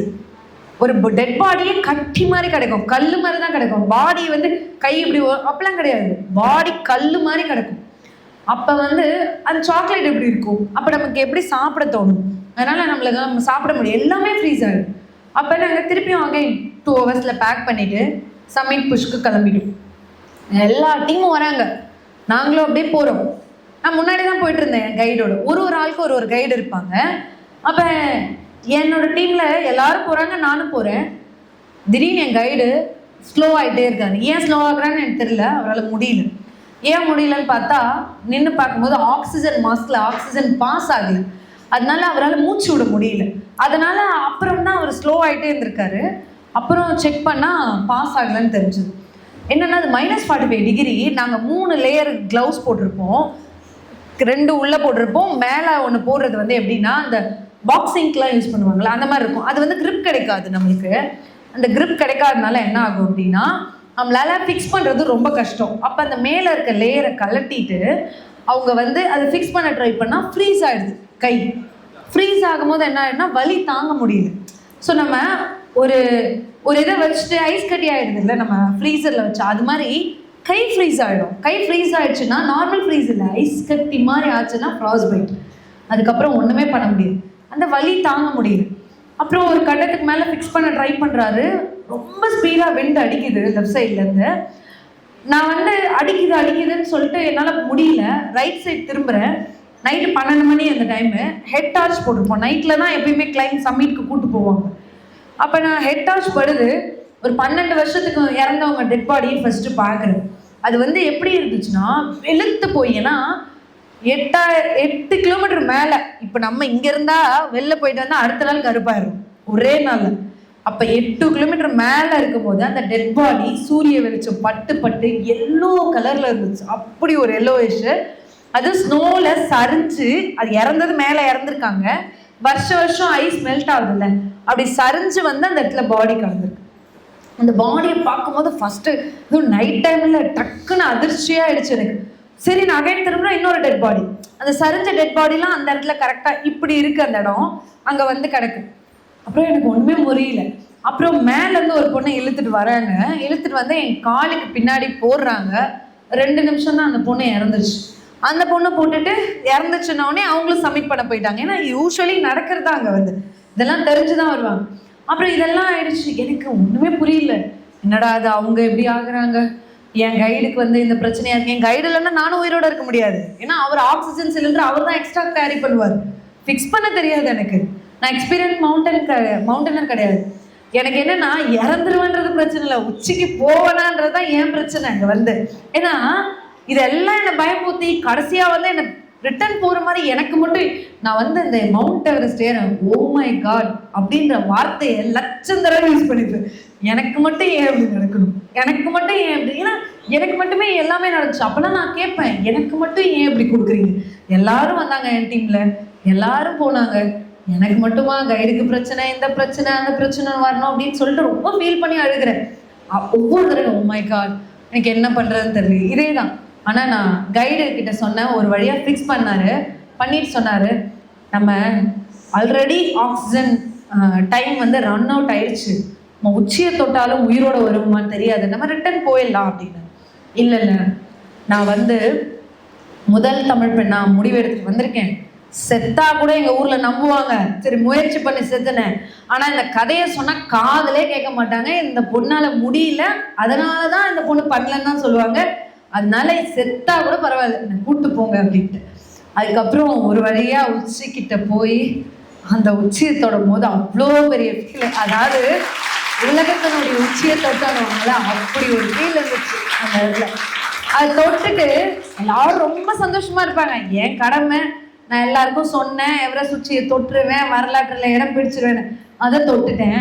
ஆனா அதுக்கப்புறம் உட்காந்து அழுவுறேன். ஏன்னா நான் தொடர்றது முடிஞ்சிச்சு.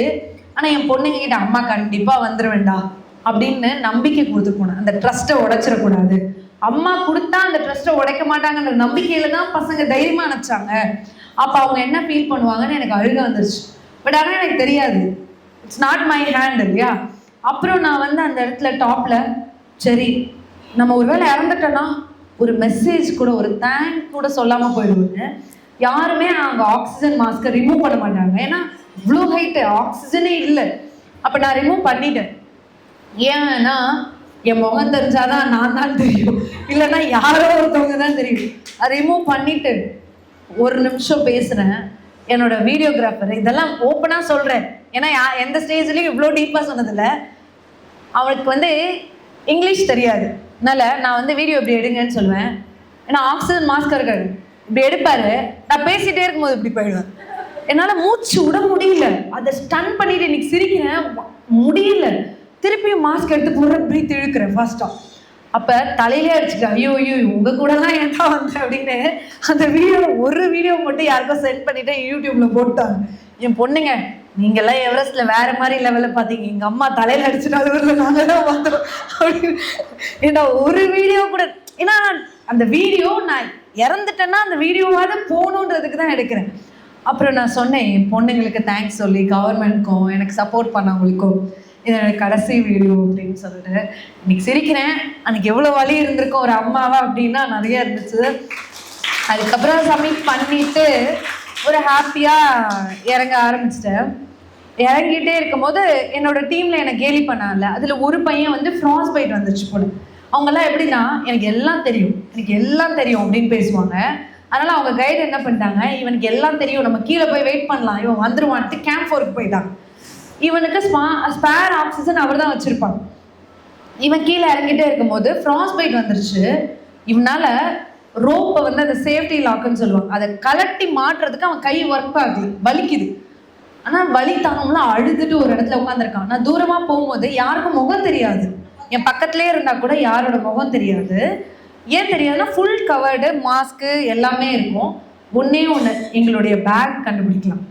ஏன்னா எல்லாரும் ஒரே மாதிரி ட்ரெஸ் இருக்கும். ஏன்னா எல்லாருக்கும் ஷாப் வந்து ஒரு 2-3 கலர் தான் வச்சுருப்பாங்க, அந்த 3 கலரில் தான் எல்லாரும் யூஸ் பண்ணுவோம். அந்த பேக்கை வச்சு ஐடென்டிஃபை பண்ணலாம் இது யாருன்னு. அப்போ வந்து இவன் வந்து, ஏன்னா நாங்கள் 55 நாள் ட்ராவல் பண்ணியிருக்கோம்ல, எங்கள் பேக்கு தெரியும்ல, அதை வச்சுட்டு அப்புறம் நான் போய் பேசின உடனே வாட் ஹேப்பன் அப்படின்னா ஃப்ராஸ் பைட் இருந்தது. ஓகே நீயும் வா அப்படின்னு. இல்லை இல்லை ஐ காண்ட் அப்படின்னு உட்காந்துட்டு அழுகிறான், முடியல அவனுக்கு. அப்புறம் நான் சொல்லிட்டேன், வா நீ, உன்னை விட்டுட்டு போக முடியாது. எங்களுக்கு அப்புறம் எவரெஸ்ட்ல யாருமே கிடையாது. இன்னொரு விஷயம்னா, எவரெஸ்ட் எல்லாரும் மார்னிங் தான் சப்மிட் பண்ணுவாங்க. நான் ஒரு ஆள் தான் உலகத்திலேயே ஆஃப்டர்நூன் சப்மிட் பண்ணது. ஏன்னா மார்னிங் சப்மிட் பண்றவங்களும் உயிரோட வந்துருவாங்க, ஆஃப்டர்நூன் சப்மிட் பண்றவங்களுக்கு ஆக்சிஜன் இருக்காது இல்ல, டைமிங் கொடுத்து தானே ஆக்சிஜன் கொடுக்குறாங்க. 48 மணி நேரத்துல 6 சிலிண்டரோட நீங்க பத்திரமா கீழே வந்துட்டீங்கன்னா சேஃபு. அந்த டைமுக்குள்ள வரல, ஆக்சிஜன் முடிஞ்சிச்சுன்னா எல்லாரோட லைஃப்பும் இது கூட, அதாவது வாழ்வுக்கும் சாவுக்கும். அது மட்டும் இல்லை, ஆக்சிஜன் இருந்தாலுமே செத்துருவாங்க. யூஸ்வலி வந்து ஆக்சிஜன் மட்டும் இல்லை, அது இல்லாத ப்ராப்ளம் மவுண்ட் எவரெஸ்ட்ல இருக்கு. அது ஏன் சாகுறாங்கன்னு கேட்டால், அந்த ஹைட்டா இருக்கலாம், சுற்றி இருக்க டெட் பாடி இருக்கலாம், எல்லாமே நம்மளோட பயம் இருக்கலாம், எல்லாமே மாற்றும் நம்ம பாடியை வந்து. அப்போ அந்த பையனை கூப்பிட்டுட்டு நான் இறங்கினேன். இன்னும் ஒரு 20 மினிட்ஸ் இருக்கு, ஓகேவா இருக்கா? ஓகே. அப்புறம் கீழே இறங்க ஆரம்பித்தோம். அப்போ அவனை கூப்பிட்டுட்டு வந்துட்டே இருக்கேன். அப்புறம் இன்னொருத்தவரை எங்கள் டீமில் ஒரு போலீஸ் ஆஃபீஸர் கீழே விழுந்துட்டு, அந்த பேக்கை பார்த்த உடனே கண்டுபிடிச்சிட்டோம், தூரமாக தான் இருக்கும். அப்புறம் விழுந்த உடனே நானே என்னோட கைடெலாம் போய் பார்த்துட்டு செக் பண்ணோம். அப்புறம் அந்த கைடுக்கு என்ன ஆச்சுன்னு பார்த்தா ஆக்சிஜன் முடிஞ்சிருச்சு. அதனால ஒன்றுமே பண்ண முடியும். ஏன்னா அவரும் அப்படிதான், எனக்கு எல்லாம் தெரியும், நான் வந்து மவுண்டனர் அப்படின்னாரு. அதனால அவர் கைடும் விட்டுட்டு கேம்ப் ஒர்க் போயிட்டார். அப்போ என்ன பண்ணுறதுன்னு தெரியல. என்னோட கைடு கிட்ட கேட்டேன் என்ன பண்ணலாம் அப்படின்னு. கைடு சொன்னார், இல்லை நம்மளால ஒன்றும் பண்ண முடியாது, அவ்வளோதான், நம்ம எதுவும் பண்ண முடியாது, வா நம்மளும் போகணும், நம்மளுக்கும் ஆல்ரெடி டைம் ஆயிடுச்சு. இல்லை ஏதாவது ஹெல்ப் பண்ண முடியும், ஆக்சிஜன் இருந்தால் தான் ஹெல்ப் பண்ண முடியும், நீங்கள் ஹெல்ப் பண்ணுங்களா. ஐயோ எனக்கு 2 குழந்தை இருக்குது, நான்லாம் பண்ண முடியாது. அவங்க கைடு தான் அவங்க ரெஸ்பான்சிபிலிட்டி, என் கைடு என்னோட ரெஸ்பான்சிபிலிட்டி, அதனால முடியாது அப்படின்றாரு.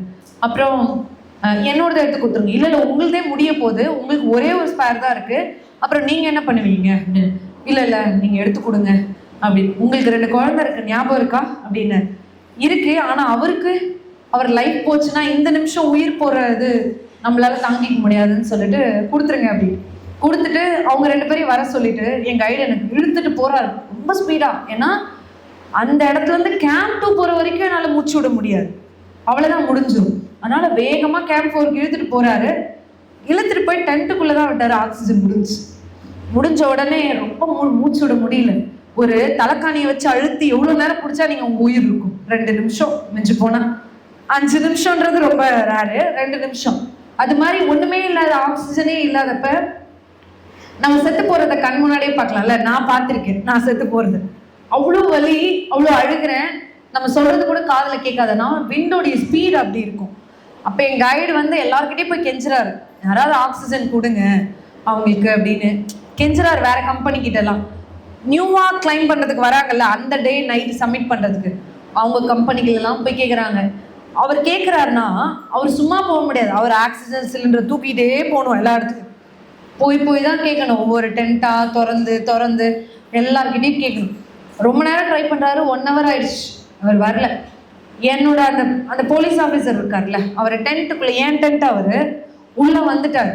அவர்கிட்ட கெஞ்சுறேன், எனக்கு கொஞ்சம் ஆக்சிஜன் மாஸ்க் கொடுக்க முடியுமா, என்னால் மூச்சு விட முடியல அப்படின்னு அழுகிறேன்.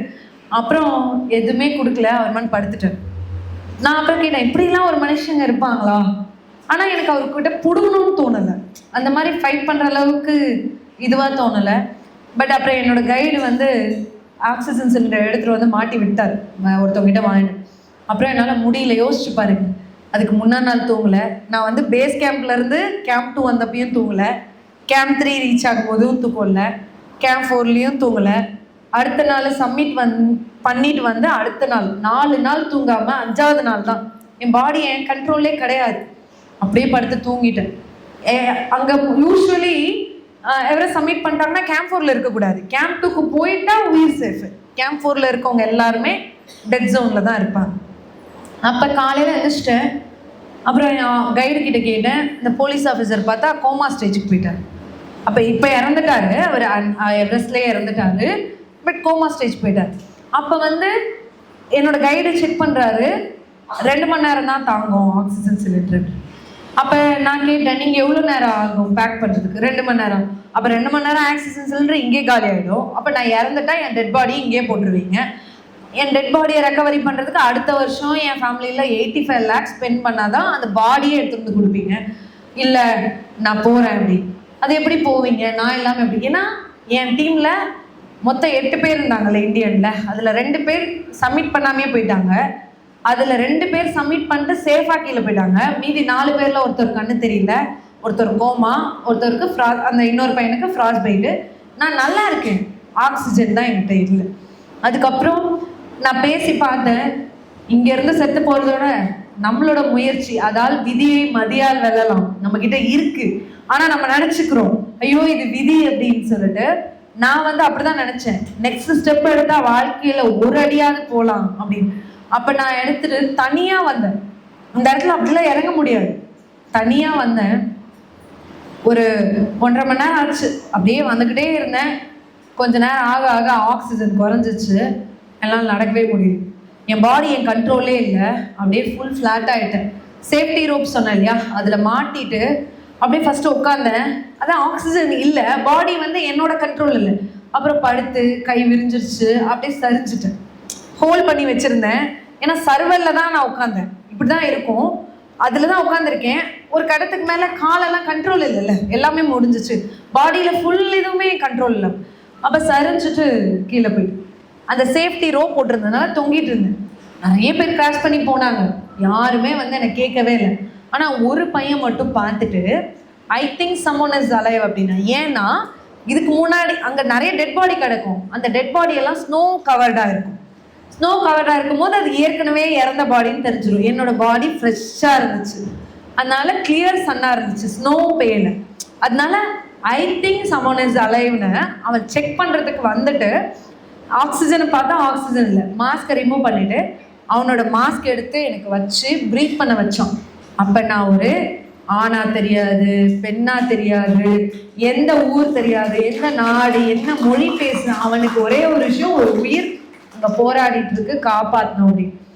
அப்புறம் அவன் கொடுத்த 5 நிமிஷத்தில் எந்திரிச்சு நின்று அதுக்கப்புறம் என்னை தூக்கி விட்டான். அப்புறம் 2 பேரும் நடந்து வந்துட்டு இருந்தோம். நீங்கள் முன்னாடி போங்க, நான் பின்னாடி வரேன் அப்படின்னா. அப்புறம் நடந்துகிட்டே இருந்தேன், கீழே வந்துட்டு. ஏன்னா ஆக்சிஜன் இல்லை பாடியில், ஸ்ட்ரென்த்தும் இல்லை, ஆக்சிஜனுமே இல்லைன்னா எப்படி முடியும்? திருப்பி கீழே விழுந்துட்டேன். அந்த பையன் என்ன பண்ணான், அவன் ஆக்சிஜனை கலட்டி எனக்கு வச்சு என்னை ப்ரீத் பண்ண வச்சுட்டு அவன் எம்டி ஆக்சிஜன் சிலிண்டரை அவன் கேரி பண்ணிட்டு, அந்த ரோப் சொன்னல, என்னை மீறி ஒருத்தவங்க போகணுன்னா என்னை தாண்டி தான் போகணும். அந்த ரோப் வந்து என்னை தாண்டி போகாது. சேஃப்டி லாக் எல்லாரும் போட்டிருப்போம், என் சேஃப்டி லாக் அவன் சேஃப்டி லாக்கை இடிக்கும். அதை திறந்து தான் அடுத்தது மாட்ட முடியுமே தவிர அப்படியே போகாது. அப்போ அந்த மாதிரி நடந்து ஒரு 15 மினிட்ஸில் அவன் பொத்துன்னு சரிஞ்சு விழுந்தான். எப்படின்னா ப்ளூ ஐஸ், கிறிஸ்டல் ஐஸ்ன்னு சொல்லுவாங்கல்ல, பாறை, அந்த ஐஸில் கால் வச்சு நடக்கிறதே பெரிய விஷயம். அதில் விழுந்துட்டான் சரிஞ்சு. நான் அதில் தான் இறங்குறோம், ரொம்ப ஈஸி இல்லை. என்னமோ ஸ்னோனா சால்ட் ஸ்னோலாம் கிடையாது, ப்ளூ ஐஸ் ஸ்னோன்றது அப்படி பாறை, குத்த குத்த வலிக்கும் கால். ஒரு குத்தி நிற்கிறதுக்கு நிற்க முடியாது. அந்த ஆணி மாதிரி இருக்கிறது போய் நிற்க, சும்மா ஜஸ்ட் டச் பண்ணுறதே கஷ்டம், சரியும் அவ்வளோ கஷ்டம். அதில் சரிஞ்சிட்டோம். நான் முன்னாடி இருந்ததுனால என்னை மீறி அவன் போல கீழே, அவன் சரிஞ்சு அப்படியே உழுந்து கிடக்குறான். என்னால் தூக்க முடியல, பாடியில் கண்ட்ரோல் இல்லை, நானே நிற்க முடியல. அப்புறம் அவன் பக்கத்தில் போயிட்டு ஆக்சிஜன் மாஸ்க் எடுத்து இமீடியட்டாக வச்சு அவனை ப்ரீத் பண்ண வச்சுட்டு, நீங்களே எடுத்துக்கோங்க, எனக்கு வேண்டாம் அப்படி. அவன் சொன்னான், ஐ வில் சேவ் யூன்னு சொன்னேன். நான் எப்படி வாங்குறது? இல்லை வேண்டாம், நீங்களே வச்சுக்கோ. நான் சொன்னேன், உங்கள் உயிர் எடுத்து என் உயிர் வரணும்னா அப்படி என் உயிர் தேவையில்லை, 2 பேரும் ஷேர் பண்ணிக்கலாம், இல்லைன்னா எனக்கு வேண்டாம் அப்படி. அப்புறம் 2 பேரும் ஷேர் பண்ணி இந்த வேர்ல்ட் ரெக்கார்ட் பண்ண இல்லைங்களா, அப்போ ரேப்லிங் பண்ணேன். அந்த மெத்தட் அங்கே யூஸ் ஆச்சு. எல்லாரும் ஃபார்வர்டில் தான் போவாங்க, அவங்க 2 பேரும் அவன் உயிரை நான் காப்பாற்றணும், என் உயிரை அவன் காப்பாற்றணும்னு சொல்லிட்டு அந்த இடத்துல ரேப்லிங் பண்ண முடியாது. ஆனால் பண்ணி இன்னைக்கு நான் உயிரோடு இருக்கேன்னா அந்த பையன்தான் காரணம். அந்த பையன் ஒரு ரொம்ப பெரியவெல்லாம் இல்லை, 19 வயசு பையன்தான். ஆனால் ஒரு உயிரை காப்பாற்றிருக்கான். நான் இவ்வளோ விஷயம் எக்ஸ்பிளைன் பண்ணதுக்கு ஷார்ட்டாக சொல்லிடல, மவுண்ட் எவரெஸ்ட் முடித்தேன் அப்படின்னு. எந்த விஷயமும் தெரியாமல் தான் முயற்சி பண்ணேன். தொடர்ந்து என்னோட முயற்சியில் வந்து எனக்கு டவுட் இல்லை, சுற்றி இருக்கவங்க தான் டவுட்டாக இருந்தாங்க. என் முயற்சியை மட்டும் நான் கான்ஃபிடண்ட்டாக வச்சுருந்ததுனால தான் வேர்ல்ட் ரெக்கார்ட்லேருந்து ஆரம்பித்து மவுண்ட் எவரெஸ்ட் உச்சியே தொட்டேன். அதுக்கப்புறம் அங்கே ஒவ்வொரு நடந்த பிரச்சனையிலும் நானாக இருந்தேன், மவுண்டெய்னராக இல்லை. மவுண்டெய்னர் ரூலை நான் ஃபாலோ பண்ணல, நான் ஒரு ஹியூமனாக இருந்தேன். அதனால் இன்னொருத்தர் உயிர் போகுதுன்னு நான் காப்பாற்றினேன். அதனால் கடவுள் எனக்கு 2 தடவை காப்பாற்றினாரு. ஏன்னா நம்ம ஹெல்ப் பண்ணணும்னு நினைக்கிறது தப்பு இல்லை, ஏதாவது பலன் கிடைக்குமான்னு நினச்சிட்டே பண்ணனா நம்மளுக்கு கிடைக்காது. நம்ம கொடுக்கும் போது நம்ம மனசோடு கொடுத்தோன்னா கடவுள் 1 தடவை இல்லை 2 தடவை வருவார். என் லைஃப்பில் வந்திருக்காரு. அதனால தான் இப்படி இருக்கேன். சக்ஸஸ்ஃபுல்லாக பண்ணிட்டு வந்துட்டு கீழே அப்பயே முடிவு பண்ணேன். என்ன எல்லாரும் கேள்வி பண்ணாங்க எவரெஸ்ட்க்கு. அப்போ இந்திய அளவில் நம்ம முன்னாடி போகிறதுக்கு என்ன பண்ணலாம் அப்படின்னு, ஃபாஸ்டஸ்ட் இந்தியன் விமன். ஏன்னா ஏற்கனவே 7 கண்டத்தை முடிச்ச இந்தியன் பீப்புளை நான் மாற்ற முடியாது, ஏன்னா அவங்களாம் முன்னாடி ட்ரை பண்ணாங்க.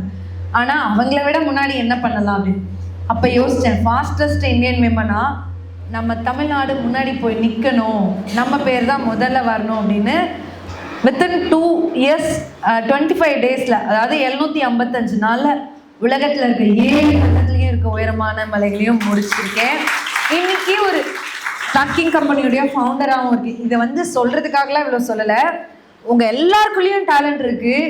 நமக்குள்ளே இருக்க என்ன தெரியுமா, அந்த பயம். ஆனால் நான் அந்த விதத்தில் பயம் நினச்சிருந்தேன்னா இவ்வளோ தூரம் நான் வந்திருக்க மாட்டேன். ஒரு மலை இல்லை, இன்னைக்கு 7 மலை, இன்னைக்கு ஒரு கம்பெனியோட ஃபவுண்டர், எல்லா இடமும் போயிட்டே தான் இருக்கு, வளர்ந்துக்கிட்டே இருக்கேன். அப்போ தடுத்தது எது? நம்ம எல்லாருக்கும் அந்த பயம். அந்த பயத்தை தூக்கி போடுங்க.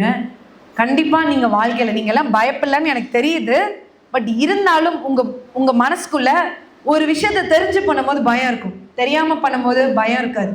அதனால ஏன்னா இப்படி நடந்துருமா அப்படி நடந்துருமா எப்பயுமே கொஸ்டின் வைக்காதீங்க. நடக்குமா நடக்காதா, நடக்கும் அப்படின்றத மட்டும் ஃபுல் கான்ஃபிடென்ட்டோட நம்புங்க, கண்டிப்பாக நடக்கும்.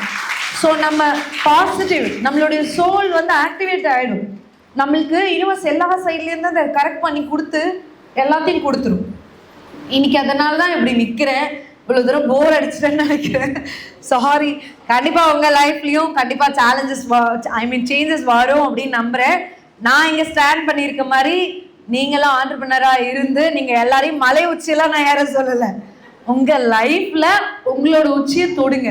ஆனால் நீங்கள் நார்மலாக சின்ன சின்ன ட்ரக்கிங் பண்ணும்போது அந்த சின்ன ட்ரக்கிங்கில் அந்த உச்சி அடையிறீங்கல்ல, அப்போ உங்களுக்கு பெரிய கான்ஃபிடென்ட் வரும். ஏன்னே தெரியாது, அது சின்னதாக தான் இருக்கும். பழனி மலை ஏறணும், அப்பா ஏறிட்டேன்டான்னு சொல்கிறீங்களே, அது மாதிரி தான். அந்த கான்ஃபிடென்ட்டை வளர்த்துக்கணும் அப்படின்னா கஷ்டப்படணும். ஏன் என்கிட்ட காசு இருக்குது, நான் ஏன் மலையில் ஏறணும் அப்படி யோசிக்காதீங்க. நேச்சரோட பயணிக்கும் போது டவர் இருக்காது உங்ககிட்ட. நீங்கள் உங்களை பற்றி யோசிக்கிறதுக்கான டைம் இருக்கும். நீங்கள் என்ன தான் சொன்னாலும் சரி, ஒன் டே உங்களை பற்றி யோசிங்கன்னா யோசிக்க மாட்டீங்க. என் குழந்தை என்ன பண்ணுது, எங்கள் அம்மா என்ன பண்ணுறாங்க, என் வேலை எப்படி போகுது, டிவியில் நாடகம் வருதா, அடுத்த சீரியல் வரும், என் ஃப்ரெண்டுக்கிட்ட பேசணும், லைனாக வச்சுருப்போம். இந்த டைம் தூங்க முடியும்னா கூட தூங்க முடியாது. ஆனால் இந்த மாதிரி நீங்கள் வெளியில் போகிறீங்கன்னா நம்ம சம்பாதிக்கலாம். வாழ்க்கையில் வெறும் சம்பாதிக்கிறது மட்டும் வாழ்க்கை கிடையாது. அவங்க உலகம் ஃபுல்லாக சுற்றி வந்திருக்காங்க. இன்றைக்கி அவங்க சந்தோஷமாக இருக்காங்கன்னா, சே நான் வாழ்ந்துட்டேன்டா அப்படின்ற ஒரு அந்த ஃபீல் வேணும். வெறும் சம்பாதிக்கிறது மட்டும் வாழ்க்கை இல்லை. எதுக்காக சம்பாதிக்கிறோம், வாழ்க்கையை கற்றுக்கணும்.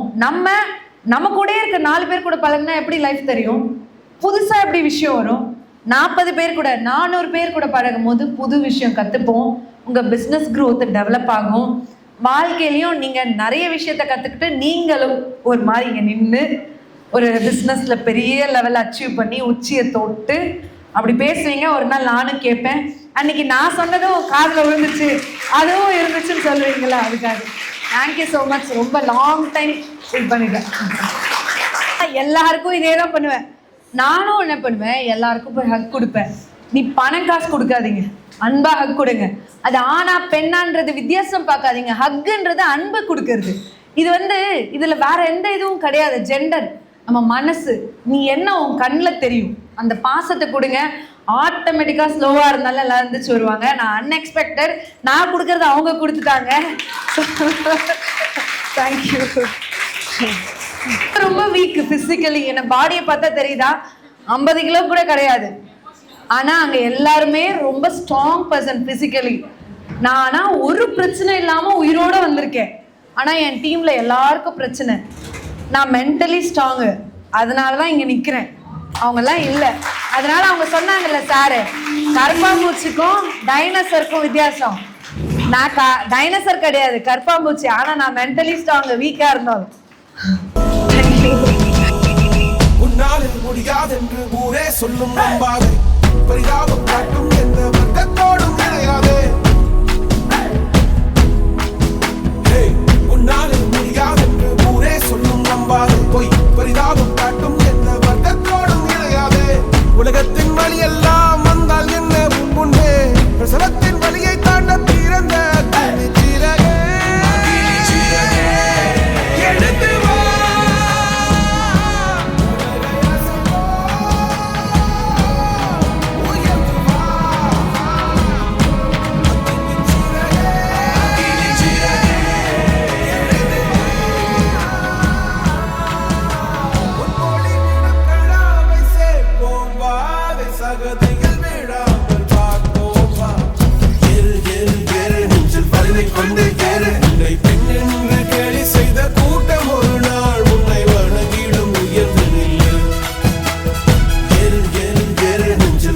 One day, yeah.